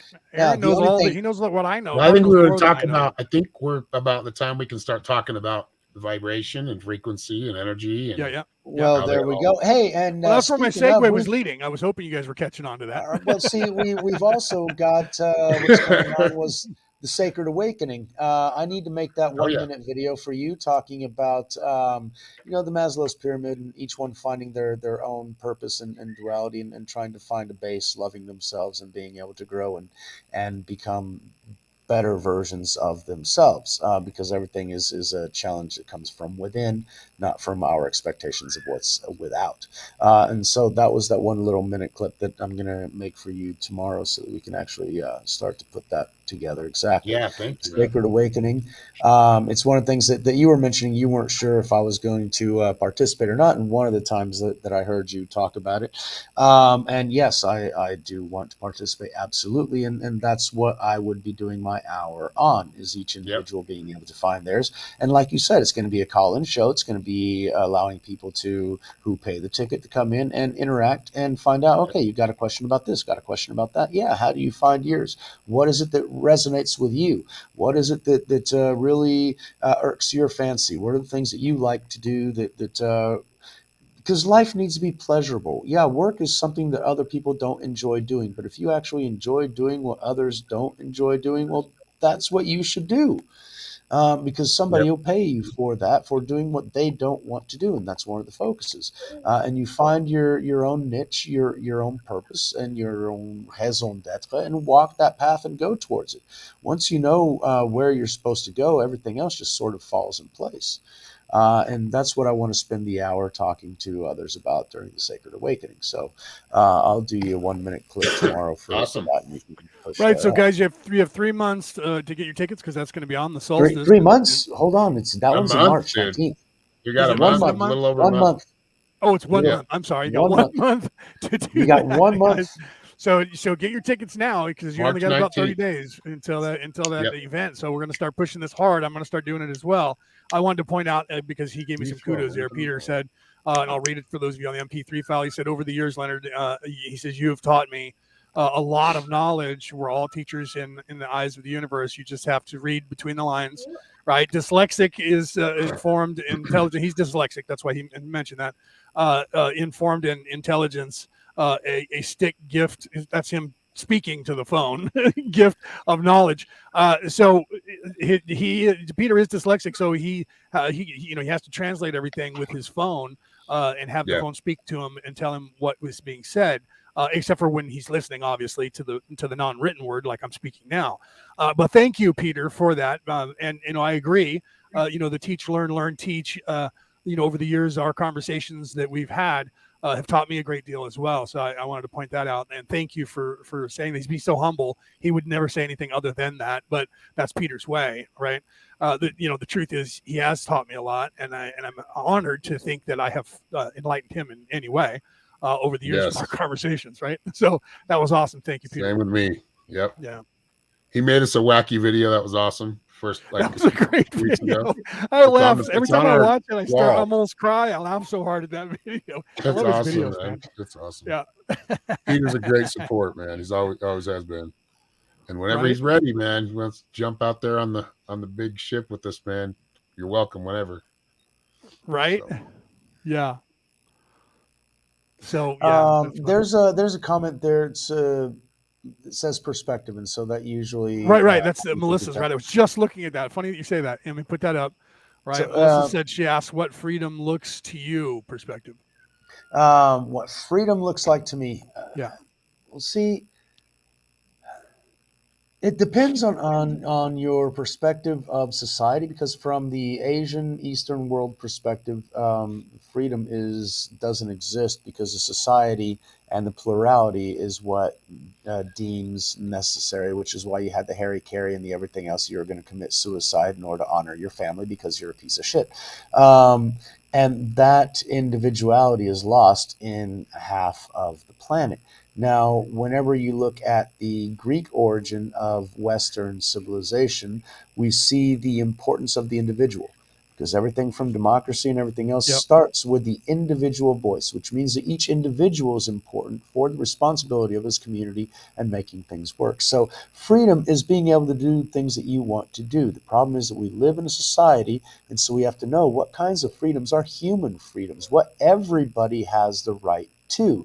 And we could say that everybody has the right to food and clothing, but those are rights. Are those necessarily freedoms? No, freedom is you being able to be you, your resonance. The problem is that whenever you're around others, those resonances might interfere, and they might not resonate with each other. In our particular case, there are some things about our resonances that are off. Why? Because we're all individuals. However, there's a grand portion of our resonance that kind of melds, and goes in harmony with each other, gets into sync, and we build and feed off of each other. And that's the resonance that you want to build groups and communities around. And within that, you have certain freedoms of what you can do within that community and group. For example, in the world today, you don't have the freedom to say the N word. However, in certain groups, they do give themselves the freedom, and we have heard it in movies and rap songs and comedians and everything else for decades that it has been used in one form or another. And those are certain freedoms that can be given by the group that you're in. It's what that group will accept for the individual to be able to express himself. If you want true freedom, you will have to extricate yourself completely from society, build your own reality, and then you are free to be you, because you are no longer harming or interfering or coming into a negative resonance with someone else's reality, and you have the complete freedom to be you. You know, if I want to go and piss on a tree, I can. I've got a bathroom right there. Why would I? Because it's my fucking tree and I'm free to do so. Nobody can see Yep. me. It's not public exposure. It's completely enclosed. So it's up to me or not. And my dad used to tell me, oh, about the stench. Yeah, but it rains every fucking day here. So guess what? It's like, you know, God flushing my toilet the whole time. You know, I piss on the tree and it's down in the ground tomorrow morning.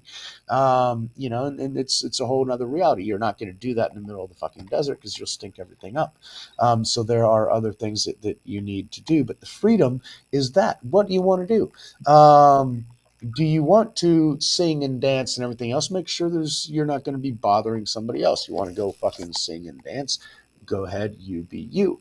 If you want to go around shooting guns, fine, but make sure that you're in a place where nobody's going to be harmed.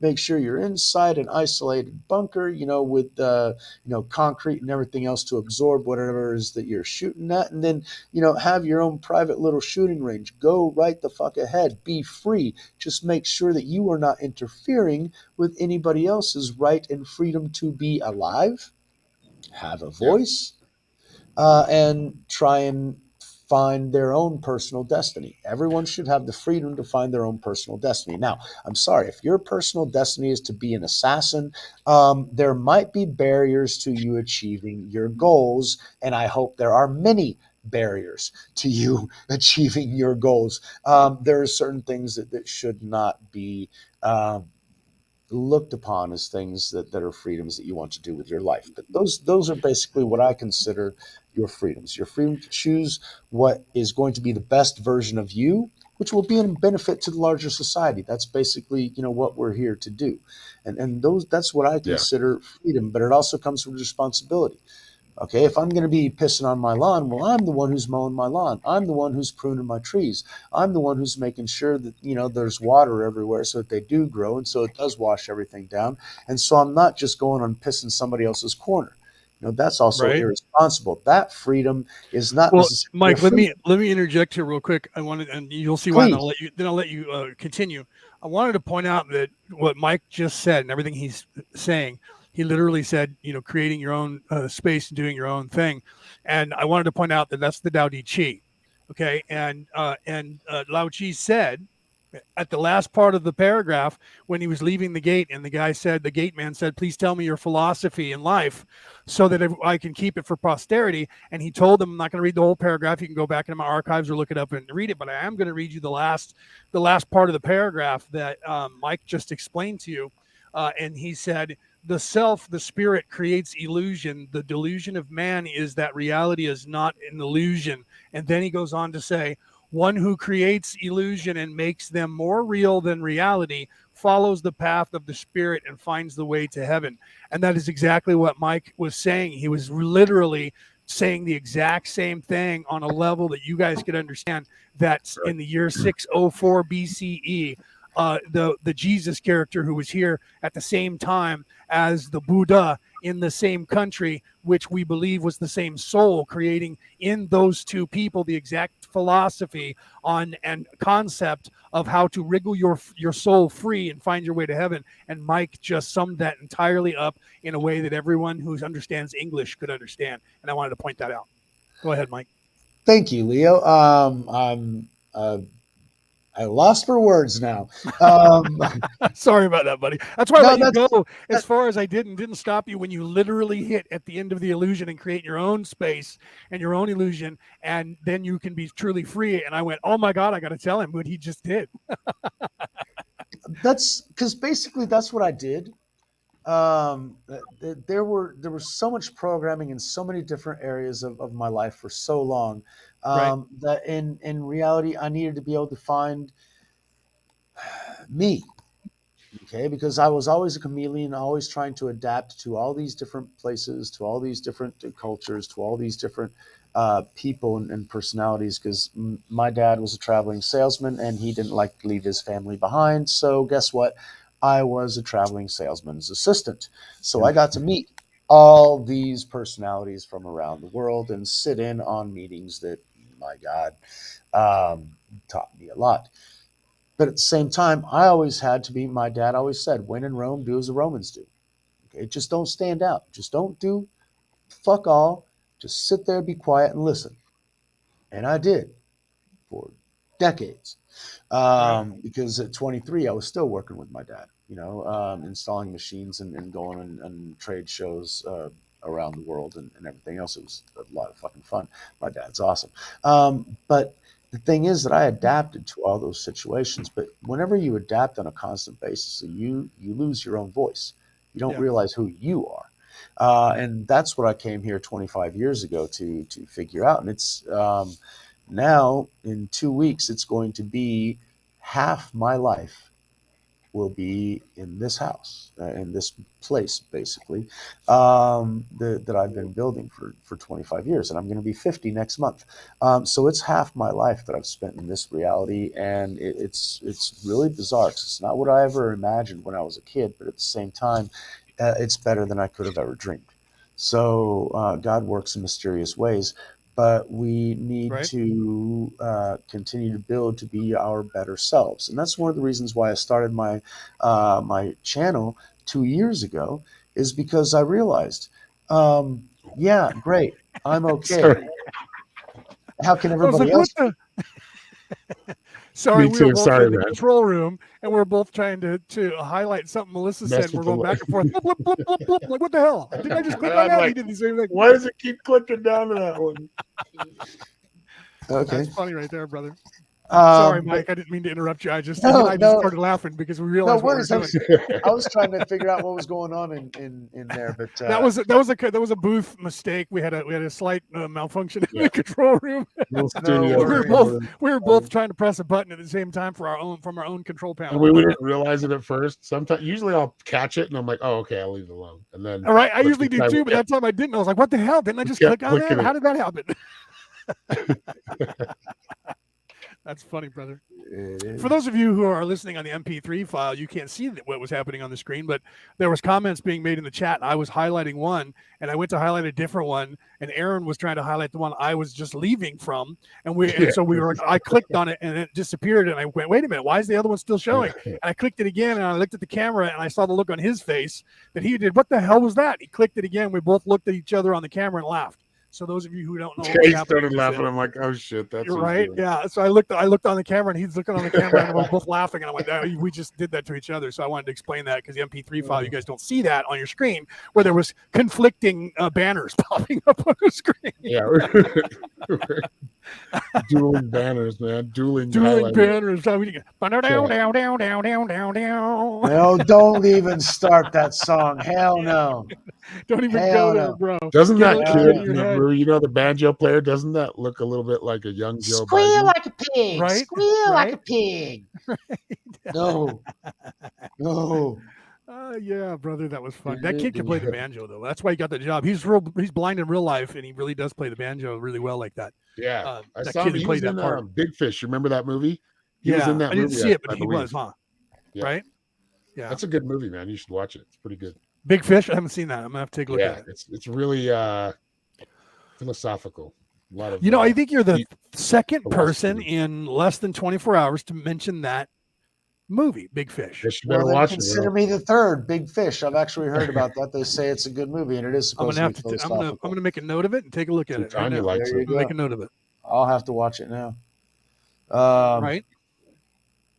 because I've heard about it and I've heard lots of good. But see, I've stopped watching movies, especially over the last 5 years, because once you get into Q stuff, you realize, holy shit, no, I don't want to see that guy. I know what he did. Holy shit, no, that Yeah, guy, that's no, part of the fuck no, evolution, no, isn't it? that guy. I don't care how much he's a lying motherfucker. No, I don't want to watch. No, and then so little by little, even your favorite actors and your favorite movies and everything else just sort of falls by the wayside, and you're Yeah, going, it's I yeah. just don't want to When it watch become that. and well, I really quit watching them because when they're just heavily propaganda, I mean, I just can't watch them. And then you look back on some of them, you're like, whoa, there was a lot of propaganda in that. But Yeah. Well, see, we there's never still noticed some it great before, movies, dude. and There's still well, some see, we great didn't. films that What ignorance is bliss at that point, because in Right. reality, if you don't know any of that stuff, you can actually. Because I remember when I was 13, 14 years old during the summer, I would just spend the entire summer in the movies. Why? Because it was air conditioning, and I would go in at the matinee at noon, and I would memorize all the times, the start times of all the different movies that I wanted to watch,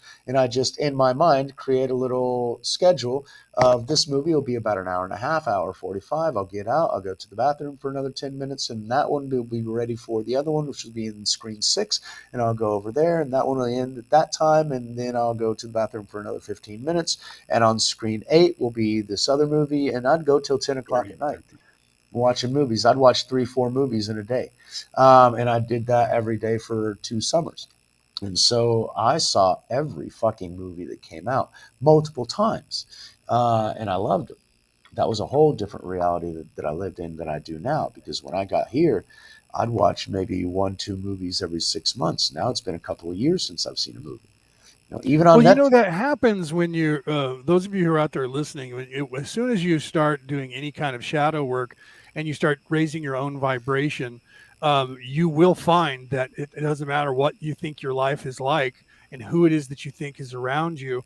As you start to your process of ascension, you're going to find that everything about yourself and what you thought was your reality is going to change. Your likes, your dislikes, the food you eat, the people that you associate with, you're going to gravitate towards a different group of people than you're with now, and some of those people will come with you, but you're going to find and you're going to have to admit to yourself that you're outgrowing some people who you didn't think you were going to outgrow. That Absolutely. happens naturally, and sometimes it's surprising, right? I was just working with a friend of mine who literally met this guy, or she's known this guy for like 20 years. They worked together, but they were never dated. But there was always sexual tension, and they both recently became available. So in the last year, they decided to maybe give it a go. And at first, things were fine and everything was going well, but they both had to do some soul searching and shadow work, and they knew that. So, uh, so the girl was starting to work on herself, and as she started working on herself, the guy distanced himself from her and eventually cut her off completely, and didn't even want to speak to her anymore. These are people that were friends for 20 years, and she came to me and said, "What am I doing wrong?" And I said, "You're not doing anything wrong. What's happening is that you have been doing shadow work, and he saw that you were starting to do that, and it's obvious from his actions that there was only two reasons for him to do what he has done. One was that he was nefarious and he was in service to self from the beginning, which I don't believe because I know him and I met him. And the other is that he's a coward and he's afraid to do his own shadow work at this point. He's still coming from that place of fear.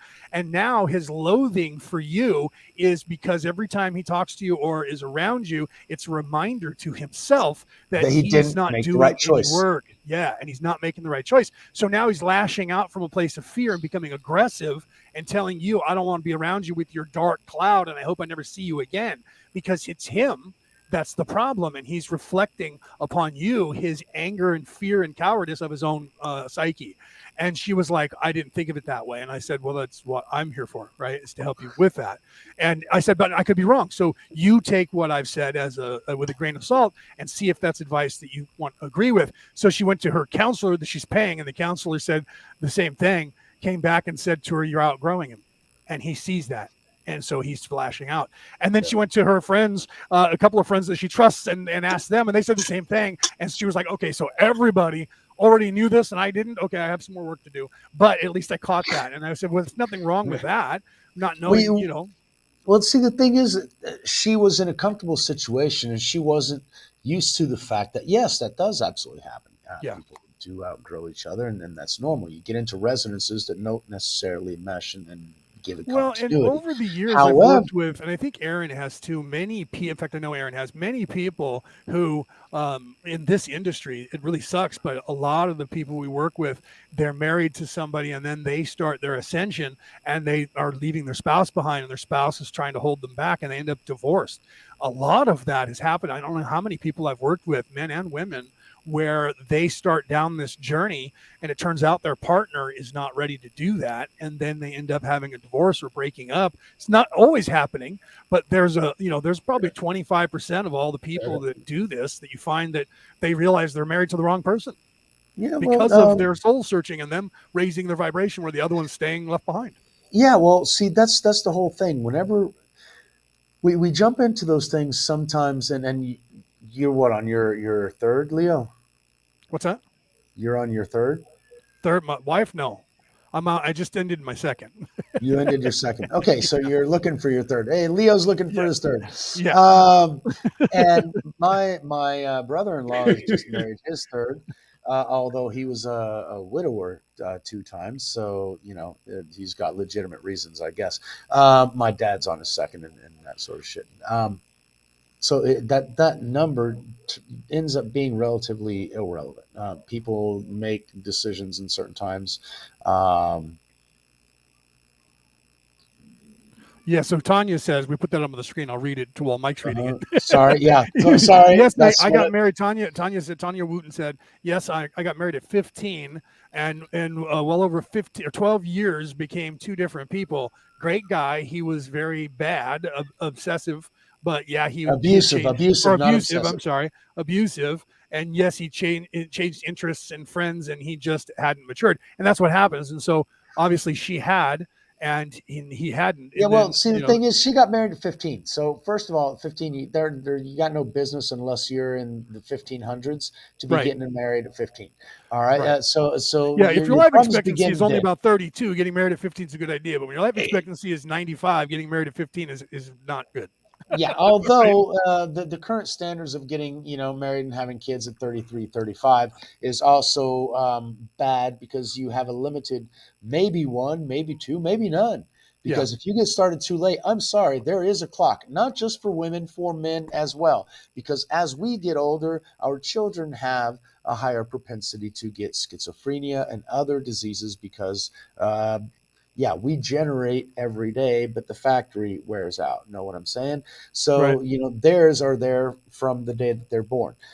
So they wear out as well. Everything's got a time. And so there's a timing involved, and that requires a certain level of introspection, a little bit of responsibility, and a little bit of foresight, and a little bit of being able to see and understand. And that's hard at those ages to understand what your true life purpose and meaning is going to be because they can't see past college. Right. Much less, to 90 years of age. Yeah. Now, because I was surrounded by people that were older, I had the benefit of doing that. And because I was raised by my great grandmother in a large part, and she was 72 whenever, she was making macaroni and cheese and hamburgers for me. I learned a lot of patience, wow. Okay, so she wasn't always this old biddy. She used to be 16 and she used to be voluptuous and be loved by many and that sort of thing. How did things change? And you hear their life stories and how she used to go to the beach on a horse and buggy. And it used to take her a week to where now it takes us 2.5 hours to get to the same place. My grandmother used to take her an entire day to go through the mountains and everything else. They still did it on horseback and some street cars, but the roads were mountainous and everything else. And now in the 1990s, they built a superhighway that did what in my childhood and my dad's childhood is 5-hour trip from Mexico City to Acapulco. Now is a 2.5-hour trip. So what my great-grandmother used to take a week to do, and my grandmother took more than 24 hours to do, now you do in 2.5 hours. Right. Okay. And so there's this natural evolution. If you can actually see that entire story come together while these different people are telling you about these things, then you get a deeper perspective of what reality means. And from a very early age, I had that. Okay, so I want to know who I'm going to be when I'm 72. When Yeah. I'm remembering my life and telling other people who I was, who am I going to be? Who do I want to be remembered as? And Yeah. that's something that has driven me my entire life. And, 2 years ago, I decided to start my podcast because, hey, I'm getting on 50. I got to the things that I wanted to. I know I'm not a millionaire. I'm not rich. I'm not, my life's kind of fucked up actually, but on certain, on certain terms, I reached those objectives that I had. Now I should have had more details in those objectives, but we all learn and grow. And that's what I wanted to write my book about. And that's what I wanted to start my channel about. But the first 12 episodes or almost 20 episodes that are about basically my book got like 20 views. And having interactions with multiple people, I have helped many different channels, three different channels grow. Jacob's, y'all's, and mine. Obviously, now that I'm doing the Q News and everything else, little by little, baby steps. But I'm always trying to help people expand their understanding and awareness of what is around them, of what life really is, and how they can improve their own realities and make their life better, because it's not dependent on anybody else. It's dependent on you and what you're Right. willing to do to make your life better. Right. Sorry, Well, I welcome, ramble. Teresa. That's Teresa saying hi there. Welcome, Teresa. Okay. So I yeah, ramble, sorry. Tanya, good for you that you ended up leaving him, and she put that you put yourself out there telling that story. So I'm going to put it up and tell people because I'm very proud of Absolutely. you. You got to defend your kids. I mean, Yeah, absolutely. very proud of you to be big enough to say that in public, right? Because that's very personal. And Tanya said that they had a child, and I always said that if he abused him one time, I was going to leave. So he sucker punched her with her son in her arms, right? So when she hit the wall, the corner of the wall, and was knocked out unconscious, when she woke up, she saw her baby crying and a huge red mark on his face. So I left the next morning, and my son and I slept in the woods off dirt road till I could sneak out and establish a new life. So I'm proud of you for doing that. You're a very strong Absolutely. woman. Very strong. That must have been very scary to do. And that took a lot of guts to do that. It shows that you don't fuck with a mama bear, right? So I'm glad that you did that. I'm glad you got away from that deadbeat and that you're not in that position anymore. And say that was what Miguel was referring to earlier, Aaron and myself, when we were talking about the recognition of our power, going back to Joe Rogan and his recognition of his power, going back to the truckers across all the world now that are. We didn't even talk about the truckers tonight. Holy shit! Well, we did talked for a about bit. GoFundMe. Yeah, we talked about it for a bit. No. Fuck GoFundMe. This is an ongoing saga, dude. This is an epic saga, so don't Give, worry. send, go. Yeah, not GoFundMe. Those of you out there who, if you have a GoFundMe account or you're telling people close to have it, close give, it, and send, go. Give, I'm send, go. trying to Go to close them mine because right now. we need to tell GoFundMe by What's it hitting called? their What's the good pocketbook one? that we don't agree with their bullshit politics that they tried to enact on the truckers of Canada. And that Which one should we use? I know Mike remembers it. Which one? It's what is it called? Go what? Give, send, go. Give, send, go. Give, send, that go. one out if you want to start a. It's a Christian-based organization, so they've been right. Oh, Teresa got here late. Let me explain to Teresa. Teresa, the truckers of Canada have rebelled against this whole lockdown, and they started a convoy. The Canadian government called them terrorists and went and stole their gasoline, because what they did was they went to Ottawa, which is the capital of Canada, and they parked in the snow, and they're honking their horns all day long. And there's hundreds of what's that? She stays pretty updated. I don't. Maybe she doesn't. She said know. why, so that's why. So they started a GoFundMe page for the truckers so that they could make money, so they could stay there in protest. The people of the world were donating money on GoFundMe. More than 10 million. And million? they had, 10 million. They had millions. They had $10 million, and the government of Canada said to GoFundMe to take it down. So they confiscated the money that was freely given by people around the world, donated, and they said they were going to give the money to whatever charity they felt like, but not the truckers, because they're trying to stop them. That got the Truckers of America starting a convoy going to the United States Capitol. Then also almost every free country on the planet, Belgium, Germany, France. What else do we say, guys? Holland. They have truckers. Australia's trying to get one. New Zealand's into it. trying to get one to do. So that started this revolution or continued the movement that is around the world. And so now they set up with that other platform to donate money to, and I can't remember the name of it. Say it again, Mike. Give, Send, Go. Give, Send, Go. And now they already have another $10 million in the coffers there. And because of the heat that everybody put on GoFundMe backed off and said, okay, wait. We're just going to return all the money to whoever donated it. And sorry, but it's too late, GoFundMe. You chose your side. You climbed across that line in the sand and went now to the you other got side. 2 state governors that are filing fraud charges. And now you got 2 state governments filing fraud charges against you for it. And I hope you burn for it. And Zuckerberg, you're on notice too. And so is Google. And so is Amazon. We're coming for all of you guys. Thank you, Norma, for putting that in chat. I appreciate that. We needed to actually put that. Oh, right. And Peter reminded me Ireland as well. Ireland is also starting a trucker movement. So the people of the world are starting to recognize their power, and they're starting to stand up, and in their pocketbook is the way to hit them. So you have Spotify, you guys boycott Spotify, right? Just boycott because they want to get rid of Joe Rogan. Joe Rogan, leave the company, go and take the $1 million, go to Rumble. Go to Rumble. I'm going to be putting my videos on Rumble. I'm already there. If all of us do that and boycott these platforms and go to these other platforms, the world is going to split the way the United States is split in free states and occupied states. And so these companies, the corporations have to know that if we take it, like Mike was saying before, by being complacent, we're allowing them the power and we're giving it to them. And when we don't do anything about it, they take more power from us. So you guys have to recognize the power that we have with our pocketbooks, with our voices. When we stand up, they have to listen. And if they don't, we'll park our freaking trucks in the middle of their fucking White House and we'll honk the horn until they come out. And if they come out, they can. And then, of course, the government over there said, we're going to send the cops. The cops said, we're not doing anything. They said, then we're going to send the military. And the Canadian military said, no, this is not our fight. We're not doing that. Yep. Good for them. Good for them. Okay. And see, the thing is right now, some cops are actually doing it and they're being kind of brutal. There was a video that I saw today on Luke Rudikowski, to where the cop actually backed into the bumper of a guy and said, oh, you crashed into me. And they arrested the guy. Okay, they took him out of his pickup violently, and they arrested the old guy.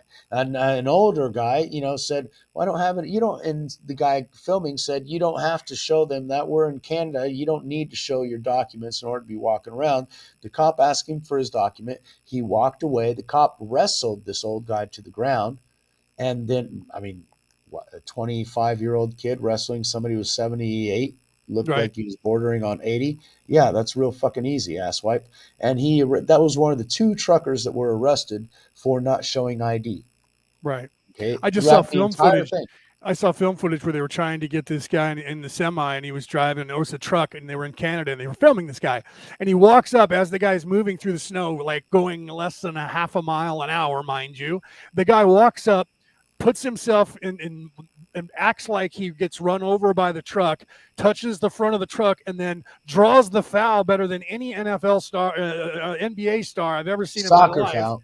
Drawing the foul, and then he falls down and lays sprawled out like as if they're going to put how they always draw the drawing of the body, and of course he has the legs spread out, the arms spread out like the Vitruvian Man, laying there like he's dead, acting like he had just gotten run over so bad that he's unconscious, and people were laughing at him, and they're going, "Oh, look at him, he's faking it. Look at him playing possum," because the amount of speed that truck had, couldn't have killed an ant if it had run it over. Okay. It would give the ant time to get away. Because those things were not out of the way. Right? There was no way that thing wasn't moving fast at all. That's the whole fucking purpose. But see, they're all liars, and that's what they live off of, and that's what they thrive off of, and that's what they're using for 2.5 years, is an entire fucking bag of lies. Yeah. And there's this thing about, oh, they're going to do a Fantastic Freddy over there in Ukraine in order for to justify their. No, that's them doing something beforehand. Trying to justify their own stupid shit. Why? Because the entire fucking world is doing drills all over the goddamn place. And we got people getting together that we don't need to be getting together. We sold weapons to India, but they've been doing drills with China and Russia in the Indian Ocean. So, not sure what's going to be going on there. And that's why in the end, you need to focus on your community.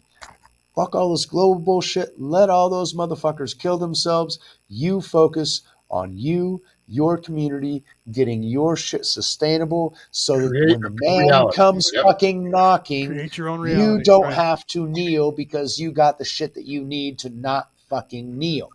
Right. And so Mike's right, because what they're trying to do is centralize everything, guys. So they've pretty much done that in most countries, to where you're relying on them not turning you off. They have all your And money in their bank. surveil. It's They want to electronic surveil us. and They want, surveilled, yep. right? Well, we got and the then you have to ESK, go to which the is the store. credit score. You have to go to the store to get food. You have to have power that you have to pay a company to get. Everything that you have going on in your life right now is them selling you fear. You just don't realize it consciously, because they're taking away your power, and subconsciously you're aware of this. Because if the government gets mad, then they have this specter above your head that it says, hey, you know what, you do what I tell you to do, or I'm going to turn off your food, your money, your power, your water, and there's nothing you can do about it. I'm going to erase all of your stuff. But the truth is, I wrote a book about this fucking shit.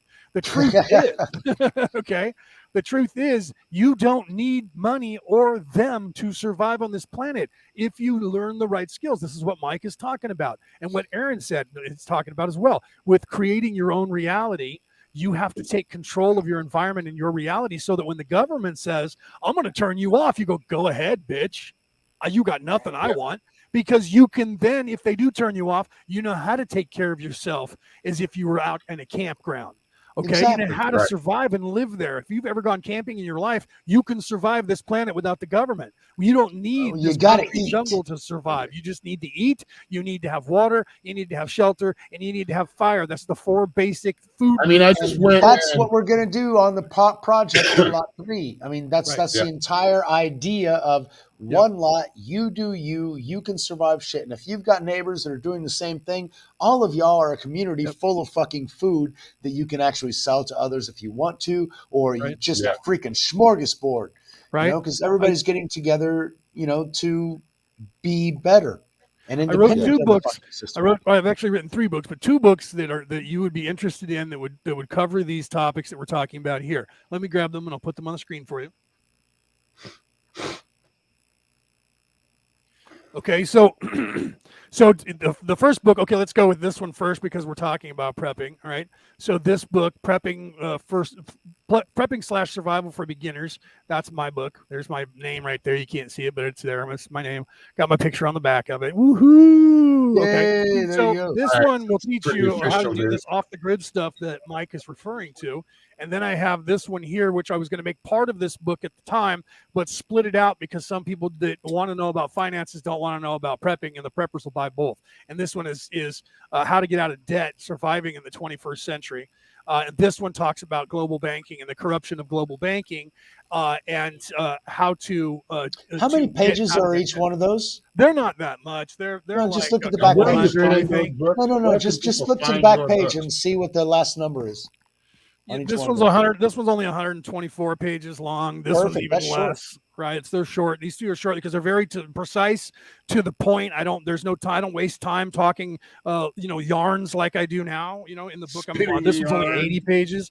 There is no spinning of yarns. It's very holy directed to the shit. point. Those are quick. So I quick, remember easy reads, and it'll explain exactly what Mike was talking about, setting up that little ecosystem for yourself, to where you can live off the grid, literally, and it's self-sustaining, completely self-sustaining, renewable resources that you can live off the land just like anyone else did. And you don't need to have this big plantation or a big farm. You can do it in a small space in a backyard. We were doing it in Arizona in pools. When you have a drought there, so people were draining their pools. So we started building, taking the pool itself, pardon me, and building an ecosystem for sustainable fishery and sustainable hatchery for chickens and eggs and food, and a goat, or something small that can give milk, and growing like tilapia. It depends on where in the world you are. We're up here in the United States. We were doing it, and we're too far north from tilapia, so we're growing bass in there. Freshwater fish. But if that is, I tell about that in that book, and you can see videos on it on YouTube. as well that I did on all that prepping and stuff like that. But it helps you to be Survival prepared if guide, none right? of that happens and society doesn't collapse and there isn't a calamity of any kind. It is good for you to have the knowledge. The knowledge itself of what Mike's talking about is freedom in and of itself, because when you have the knowledge of the ability to not be stuck on their system, your mindset changes and the way you look at them changes, because you realize you create have more power. freedom for yourself and the people that are involved and in your life. You create more freedom. Yeah. By doing that, by being more self-sustainable, looking at yourself, looking at your faults and how can you get better, being able to take care of yourself. True independence means being able to take care of yourself. Do you know how to build a fire? And you cannot be free unless you are independent. Right. If you are dependent, like you are not simple free. things though that a lot of us haven't been taught or haven't, people in the bigger cities don't know how to build a fire out in the woods. They right. I mean, I was raised hunting. Well, like, sorry, I grew up in a place called I've always got my lighter near me. So there you go. Yeah. You know what? And that's why I said, if you're stuck somewhere and you don't have a fucking at least one Bic lighter or one lighter somewhere, you're an idiot. But just in case, matches, you should learn how to build. You know what? I buy them in bulk. I was looking around because I thought I had it on my desk. I have a bag full of them. I buy them like 10 at a time, right? Bic lighters, and I put them in everything.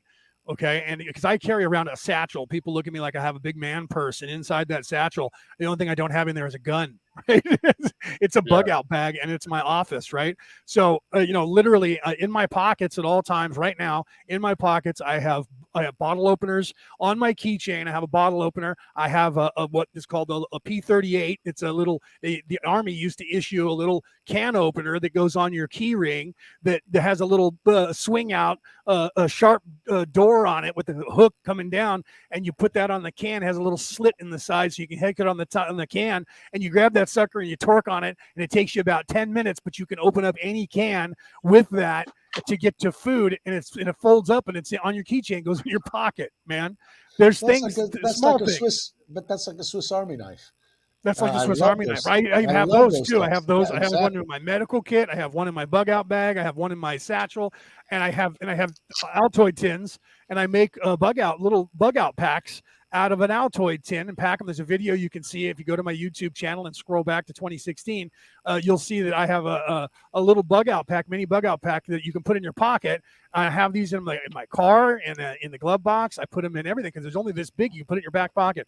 I also made a mini medical kit that was only about this big. That's also on that video, and this little orange clam that opens up, and you can put that in your pocket. You can't do surgery with that stuff, but you can seriously take care of almost anything. And these are just two small items that you could carry with you in your pockets at all times and not even weigh you down, including a lighter. Look, there you go, multi-tool. Right. And it's got screwdrivers. It's got a corkscrew to open up a bottle of wine. You got to love the Swiss. Got to put that in there, right? I'll be able to open a bottle of wine, right?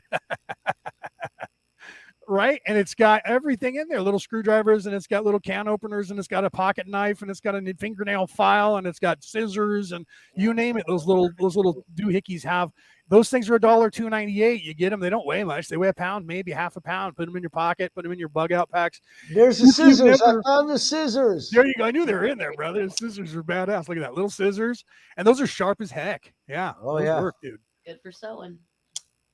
Right. So, this kind of stuff, Good if nothing ever happens. You got to have clothes. I mean, holy shit. Yeah, right? You're right. So if nothing ever happens, being prepared for something is, the military motto in America and the Army is be prepared for the worst, hope for the best, but be prepared for the worst. So that's the Boy Scouts too, isn't it? Yeah, they start you at a young age. All survivalists start with that motto, that creed, right? Hope for the best, but prepare for the worst. So if you're prepared, my point is the foundation. The foundation of your belief system is different when you know that you can be self-sufficient and live off the grid. I don't have to and I don't want to, but if that happens, I know that I will be just fine and survive because I have the tools. Therefore, my perspective towards this whole communistic attitude and fear of they can take away all your shit, bro, and you won't have anything is not really in the forefront of my mind because I have what it takes and I have the knowledge to be able to survive. What I need. I don't need their shit. Right. right? So what happens is guys like Aaron, guys like like Mike, myself, we're on here talking from a defiant place. Why? Because we know they don't got nothing for us. They turn me off. You know how many people in America have already done that? Like around the world, how many people are homeless? Some of those people are not just cuckoo in the head, Right. cuckoo people. 90% of those people are defiant, and they're going, "You got nothing for me, bro." Yep. There's many people that choose that would rather just be homeless than deal with. Yeah, the Yeah, you problem got is they nothing need for to, me. but When I there's was but there's tons of land. Yeah. That's the whole thing. They're homeless in the big cities. They need to get the fuck out of those places and Right. find. I mean, that's how the West was won, because Right. people that were homeless in the East, they Went decided to west. grab all their shit, pack it Yep. up, and go the fuck out west because there was something. And eventually, they got to fucking California. And in the meantime, they made the U.S. great because we got Springfield, and we've got Springfield, Yeah. Missouri is what I'm thinking about. Right, You right. got Oklahoma City, you got Dallas, you got Yeah. Houston, you got Louisiana, you got San Diego, you got Sacramento, you got Yep. well, that's there in California, Right, but you right. got St. Louis, and you got Chicago, and you got, I mean, all these Cleveland. Okay, I've been there, that's why I mentioned it. Right, But right. you got places, Minneapolis, St. Paul, that sort of thing. We Yeah. got towns, big ass fucking towns, all across the U.S. Why? Because yeah. people fled the big cities and the big centers, and they tried to create their new reality, and that's what made America great. And Because they were everybody, not living by another's leave in doing so. exactly, they left, they found their own Yes. fucking land, and they built their own reality. Right. That's what they did. Well, just For the whole culture of America being coming here was the same. They left the old world because of the tyranny, came to America, and then the tyranny followed. So they left from the Yep. tyranny here in America and went west. The problem was the Exactly. tyranny kept following them everywhere they went, and here they Why? are back. Because wherever human beings want to control others, you will have tyranny. Yeah. And whoever Yes. has more money will end up dominating over time. Right. Melissa said because they were brave enough to do it. And she's Right. absolutely right. We Yes. don't have the bravery to do that nowadays. We're afraid because, oh my God, I'm on the hook for 30 years for my mortgage. My car, I've got 5 years to still pay off. I can't lose my job. I got to do what my fucking boss tells me because I got fucking bills to pay. Right. You're a slave to the system. You are not free. You are Right. dependent on them. Yeah. When you are able to be independent, Yeah. you are truly free. Until then, somebody's going to own your shit. Yep. Yeah. So Well, it's and really, recognize your power. Go ahead, Aaron. Go ahead, brother. well, just I was listening to you guys. Sorry, I went out for a smoke, but No, that's all right, brother. I was listening to about our forefathers or whatever. That's my that created, studio's outside, so I wrote smoke the Bill of here. Rights and the Constitution. Really, those were God given. Those were rights when we were born. It had nothing to do with. Yep. I mean, they because that really is just a promise to yourself and a promise to each other that you're going to protect those. But those are with when your being is created. That's your freedom. That's you have that freedom. Fundamental You have to rights that fight for it. every human being being should have. Right. They are not God given. They are fundamental rights that every human Yes. being should have, and we recognize Yep. that, and it should continue to be recognized. Correct. And forcibly taken if taken from you. And if they have the Right. appearance that they're taking it from you, you need to stop that and you need to take it back. And a You need lot to of tell it them, is I have the power. I am the power. We fear-based have mind the power. control is like it's just mind control. It's not they're not doing anything to you other than scaring you. I like try to tell Just selling people you fear. Yeah. when they Selling tell you me fear. that In the they're end- dealing with demons, and I'm like, yeah, but demons are a lower life form. So Right. if you're dealing with a demon, there's no demon that's going to take you over. They come from lower dimensions. Right. So they they're can't. unless Yeah. you let them, it's kind of like inviting the vampire into the house. Until you invite Yep. that vampire into the house, into your being, into your freedom, they can't really do shit. Even if they did throw Right. you away and put you in prison, you have freedom. You still have freedom. But that's not Yep. going to happen to most people. And if Right. most people just stood up and said, you know what, I'm just going to go about my business. And there's resistance, of course, you're going to be met with. However, you can continue to fight for your freedom, and it's not that hard. You just have to be able to admit that that somebody's trying to take it away and stand up for it. Right. You got to recognize that your freedoms are gone. You Yeah. got to be able to recognize that. Wait, no, I don't agree with that. I don't want to lie to. Well, see, now here's in the crowd here. Let's see if I can get that. You were trying to put that Okay. up once you're Aaron. I was putting it up. You were putting it up. You clicked on it because I clicked on it and it didn't go up. So you went up and then I went down. Okay, so Anne says, "What rights do you feel that you've lost?" Well, I would say I haven't lost any rights. The reason I say that is because I took them back. But Right. I would suggest that that's something for each individual person. So No, I'm no, no, hoping hold on, that hold was on, what hold you're on, doing. no, hold on. We can actually go. There is a 10. There is a list of 10 Well, see, human then she rights. followed up with that what freedoms have been taken. So then Okay, go that's ahead, Mike. exactly where we're going to go. We've Yeah. got 10 human rights, and I can pull it up right now on all right. You should, dude. Sign it. Human rights. Yeah. All right, I don't, so and she we'll might be be. Universal Declaration of Human Rights from the United Nations, which in fact is from the United Nations. Okay, I'm on the United Nations website. But in fact, it is taken from the first 10 amendments to the U.S. Constitution, which were placed in there in order to be able to sign the Constitution, because they would not sign unless these 10 amendments were placed together with the foundation of the United States of America in 1776, actually 1789, when the Constitution was signed. Right. It was Okay, started in 1776. 76. That was the Yeah. independence. However, the Constitution was 1789, and the It was 10 ratified in 1789. Go ahead. the first 10 amendments were taken up by the United Nations as the 10 human ones. So, Article 1, all human beings are born free and equal in dignity and rights. All right. Article 2, everyone is entitled to all the rights and freedoms set forth in this declaration without distinction of any kind, such as race, color, sex, language, religion, political or other opinion, national or social origin, property, birth, or other status. Furthermore, no distinction shall be made on the basis of the political, jurisdictional, or international status of the country or territory to which a person belongs, whether it be independent, trust, non-self-governing, or under any other limitation of sovereignty.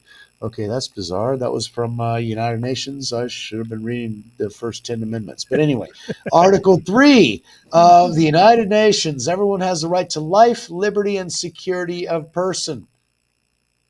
Okay, life, liberty, and security of person. 4, no one shall be held in slavery or servitude. Slavery and the slave trade shall be prohibited in all their forms. We see that in Libya right now going on. And who's to say that we are not debt slaves today? Because we assume a certain level of debt, and then we are slaves to a system Well, to in my pay off that book, debt at one point in time. I draw that out. In my book, I tell you that our slave chain is debt in this modern day.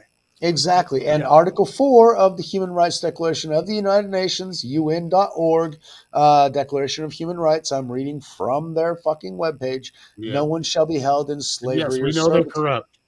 We definitely know they're corrupt, but this is their own words. These are their own fucking Written up. words. Right. So, right. Article 5, no one shall be subjected to torture or cruel, inhumane, I want to put this up. What hold she said, so that you guys can see that, and so you're absolutely right, Teresa. This goes without saying, right? She said the United Nations are very corrupt, my dear friend. Yeah, You used to work there, right? And they're knee deep in criminal activity. This goes without saying. We know right? that. Right. But follow the bankers, and you'll know who's behind it all. Absolutely. Really. However, no one shall be subject to torture, cruel, inhumane, or, hold on, here's a caveat, or degrading treatment or punishment. What is China doing during the Olympics right now? What is being done to people around the entire world? Except The that one mask girl is from Iran, degrading. dude. That I'm one girl from boycotting Iran didn't wear a mask.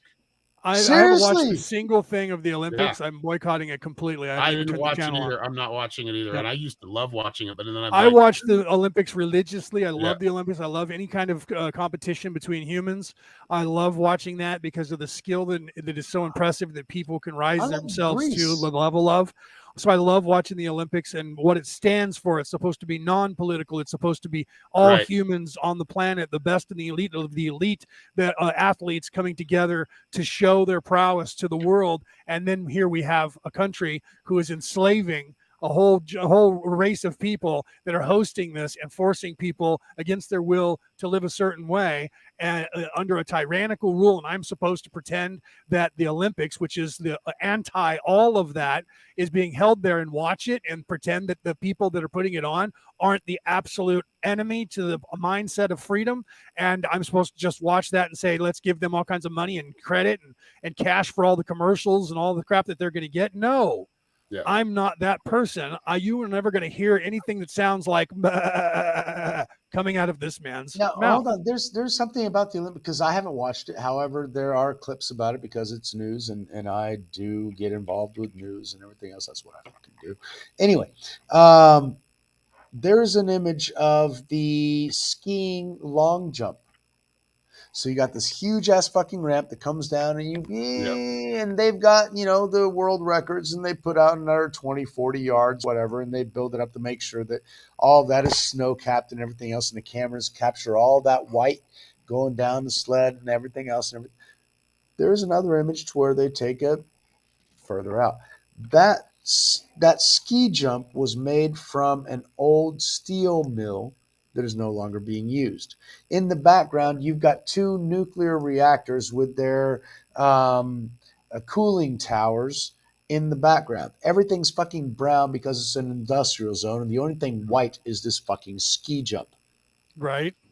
And whenever I'm used to watching when I was a child, the Winter Olympics, well, it was because you were in the middle of the Alps or you were in Breckenridge or somewhere to where you had a natural ski slope and you had those things because people were doing them. Okay, it was the sport and how it was developed and in its natural environment to how you can deal with nature and reality around you. That's what the Greeks did. Because the Olympic Games were to find out who was able to deal with the difficulties. The javelin throw was for you to fucking hunt, motherfucker. It's for you to throw that javelin and kill something where you want to fucking throw kill it. a pig, a rabbit, a whatever, take down a deer. Absolutely, yeah. And who was the better hunter? Pliable. Yeah, pliable Exactly. skills. Yep. Things that made people great, and that's what we wanted to recognize in the athletic games of Olympia. The greatest would go up with the gods. Unity. Yep. Yeah. And everybody did it naked. Because, fuck it, you don't back want in the day, anything the Greeks, when they did it, they all did it naked. Absolutely. Because you don't need nothing wrestled around you. and everything. Yeah. Well, nowadays, we've just distorted that. Wrestling naked is on Pornhub. So Ann made a really good point. She says here, it's impossible. It's impossible to regulate the ignorance and stupidity of racism, slavery to debt is a reality because wages aren't sustainable. Agrees. So she agrees with that, right? And then she goes on to say this: you're as free as you are within. So go ahead, Mike. Yeah, absolutely. Now, what happens is the wages aren't sustainable, and I agree with that because I've been under. I mean, my maid and gardener have made more than I have my entire life as an English teacher, as a coach, as whatever it is that I fucking invented to do what I was here. However, the only way that you can make sure that wages are going to be sustainable and livable is that the workers control the company. Yep. They are part of it. They're part of it's not just that administrator that gets, the bonus in, 20,000 shares in the company. A piece of the company, a piece of the exactly. Originally, because that also motivates them. I'm going to do a better job because this is my company. I own a piece of it. I'm going to do a better job because if the company does better, I'm going to do better. Now, let's look at my Greece. job. Each little fucking piece works, and everybody has to have part of it. Otherwise, Mike, let me cut in here. Let's look at Greece. When the Greeks invented, because they were truly in the modern age, the advent of a communistic, socialistic society that actually worked, until evil people then tried to control it, and that was after Leonidas's death. That was after Alexander's death, when the kingdom ended up getting split up because the brothers were evil and fought amongst themselves, and then Greece fell because of that. Same thing happened to Rome. Well, it wasn't the brothers; it was the generals, wasn't it? Because Alexander you're right. It was. I apologize. You're right. It was the generals. And so it was the 10 generals that actually had to. Because Alexander was the one who righted the course when his father died, and the brothers tried to usurp half of the kingdom, and then he took it back. You're absolutely right. I was mixing that. So it was the generals that took over after his death because Alexander didn't have any kids. Because he didn't have any. Because he was gay. He had. Yeah. He was gay, and everyone knows that if you look in history, you realize that he had this one guy that was his trusted companion that was running with him always, and he went all the way to India. He went all the way to India. He got jealous because Alexander also liked women, and it pissed him off because he was loving the women of the East more than him. There was a whole. I mean, you can't write shit on a soap opera better than that. Right? Well, he was Alexander the Great. All right, guys, we need to wrap it up here pretty soon. Just to let you know, I gotta okay, so let me make my point real quick because I agree with you. I got to go too. So my point here is that originally, when Greece, back in the United States, before they were even they were city states, not even an empire, all of the city states were the same way. And what Mike is explaining to you was that what they did was every single person, from the king to the lowly peasant, got the a portion, equal portion of all the plunder, of all the splendor, of everything. So no one had anything that no one else could have. Everyone had something. So everything the king had, the lowliest little teeny boy who was born has access to all that as well. And because of that, like Mike says, because of that, it becomes more important to everyone, because if the society does well, then we all do well. You don't have this balance of money to where 10% of the population has 99% of all the wealth. Right? Agreed. Yep, that's monopolies, but we'll talk about that on another show. But thank you all for being here. Episode 11, woohoo! Thanks, guys. Hey, we did a good one tonight. Thanks, folks. It was a good. Right? Where can they find you, Mike? Let them know where they can find you. And then I'm on Pena Perspective on YouTube. I'm on Pena Perspective on Rumble, although I will be uploading newer versions now that I know how to Rumble. I started off on Rumble. I'm also on Minds on BitChute. Less stuff there. But yeah, and I will be on The Sacred Awakening as well on March 19th. Yes. March 19th. Get your tickets now. Get your tickets now. It's going to be a lot of fun. It's going to be a very powerful day. Put that link in the chat again for the tickets, Aaron. You had that up earlier. It's actually in the pinned post. It's in the chat now, right? You have it pinned. Okay, so those of you guys who have access to the chat on the MP4 file, it's pinned in the chat, wherever chat room that you're in, it's pinned in. Those of you listening to this on the MP3 file, it won't be there, but I will pin it in the description along with that video description for Tom McDonald. So you guys can take a look at that, people out there in the world that are listening on the MP3 version. I'm Leonard O'Neill. I'm the host of Orion Rising, creator and host of Orion Rising. I'm one of the co-hosts here of Skull Island and co-creator of this podcast. I have 3 books that I've written. You can find me a book you call Orion Rising, the book which is about ancient aliens and the what if, which when I wrote it, I thought was something I made up. It turns out that that's exactly what's actually happening in real life. So that was like a weird thing that I channeled. I also wrote the 2 books that you guys saw earlier. Yeah, it was pretty cool. Right? I go back and read it now, and I just laugh because now I know that it's actually happening. It's true, and I've spoken to insiders. They're like, "How did you know about that?" I think you might have been doing a 20 and back. I'm not going to get involved in that. We'll do it at another time. But you can listen to me on. You can watch my MP4 version of this show here on Skull Island. I'll also have it. I'll probably put it up on Orion Rising. I usually do. You can find me at Orion Rising on the Facebook page. You can find me at Orion Rising on YouTube. And if you're listening to any podcast anywhere on the planet, you can find me on your favorite podcast, whatever you use, whatever app you use. And if I'm not on there, go to Podbean, Podbean, podbean.com/Orion Rising, ORION, Rising, RISING.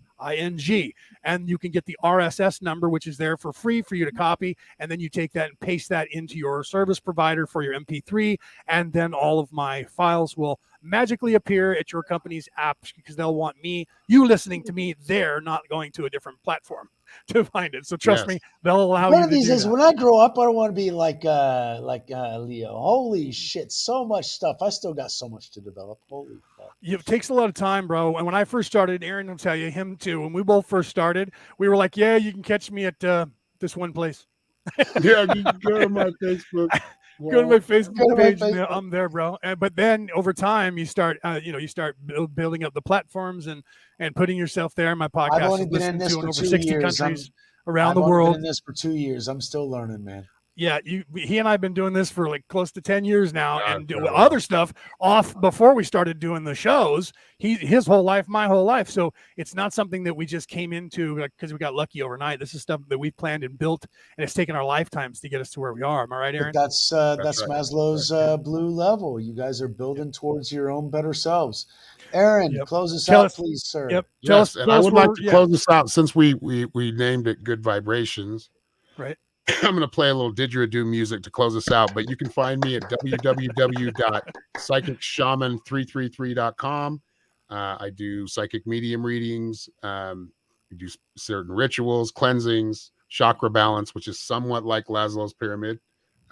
We've talked about that before on other shows, so go watch some past shows and you can see a little bit more. But if you'd like to really see what's going on with Laszlo's pyramid and with what I do and with the work I do, activations, basically, we're activating you all, and we're activating ourselves as we do it, and we activate by learning and gaining more knowledge. So it's always important. I want to leave you with this: when you're feeling like shit or you're feeling down, play some didgeridoo music, play some high vibrational music. Now the didgeridoo is going to be related more to this sacral chakra, or the sacral and the root chakra. So this is more of like the feminine grounding chakras here. So it's a little taste of what we're going to be teaching you. This music is by let me see here, it's Soul Clarity on SoundCloud, and it is the didgeridoo. It's called Didgeridoo and Crystal Singing Bowls Meditation. So feel these good vibrations. I'm going to share them now. Y'all have a great week. We'll see you. Much love, y'all. Enjoy. Namaste. Peace.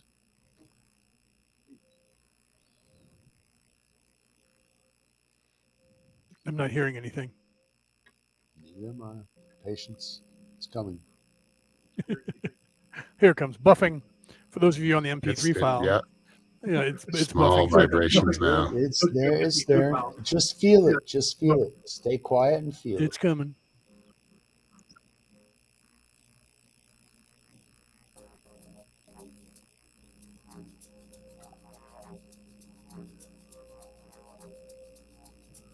Almost there.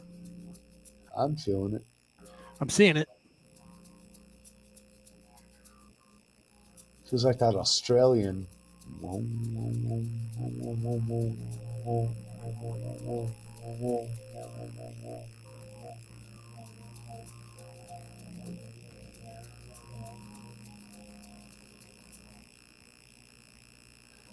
Oh, you pause it. All right. There we go. There we go. Yep. I was hearing it before. Better now.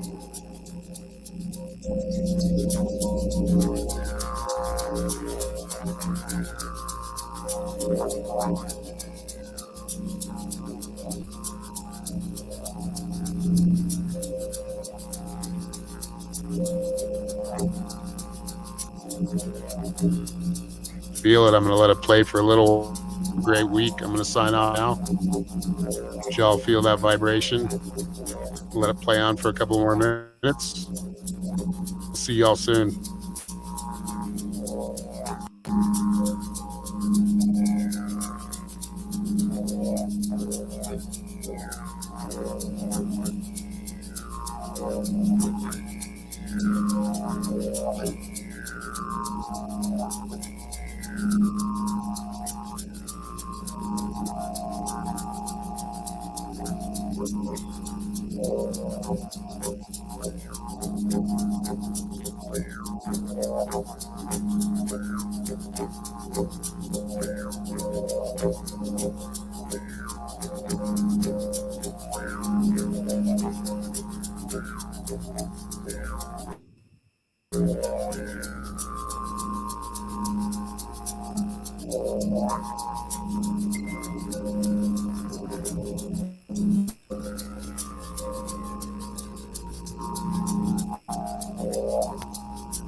Perfect, Aaron. Thank you. Get your tickets now, people. They are on sale. Sacred Awakenings. 1 month. 1 month out. Get your tickets now.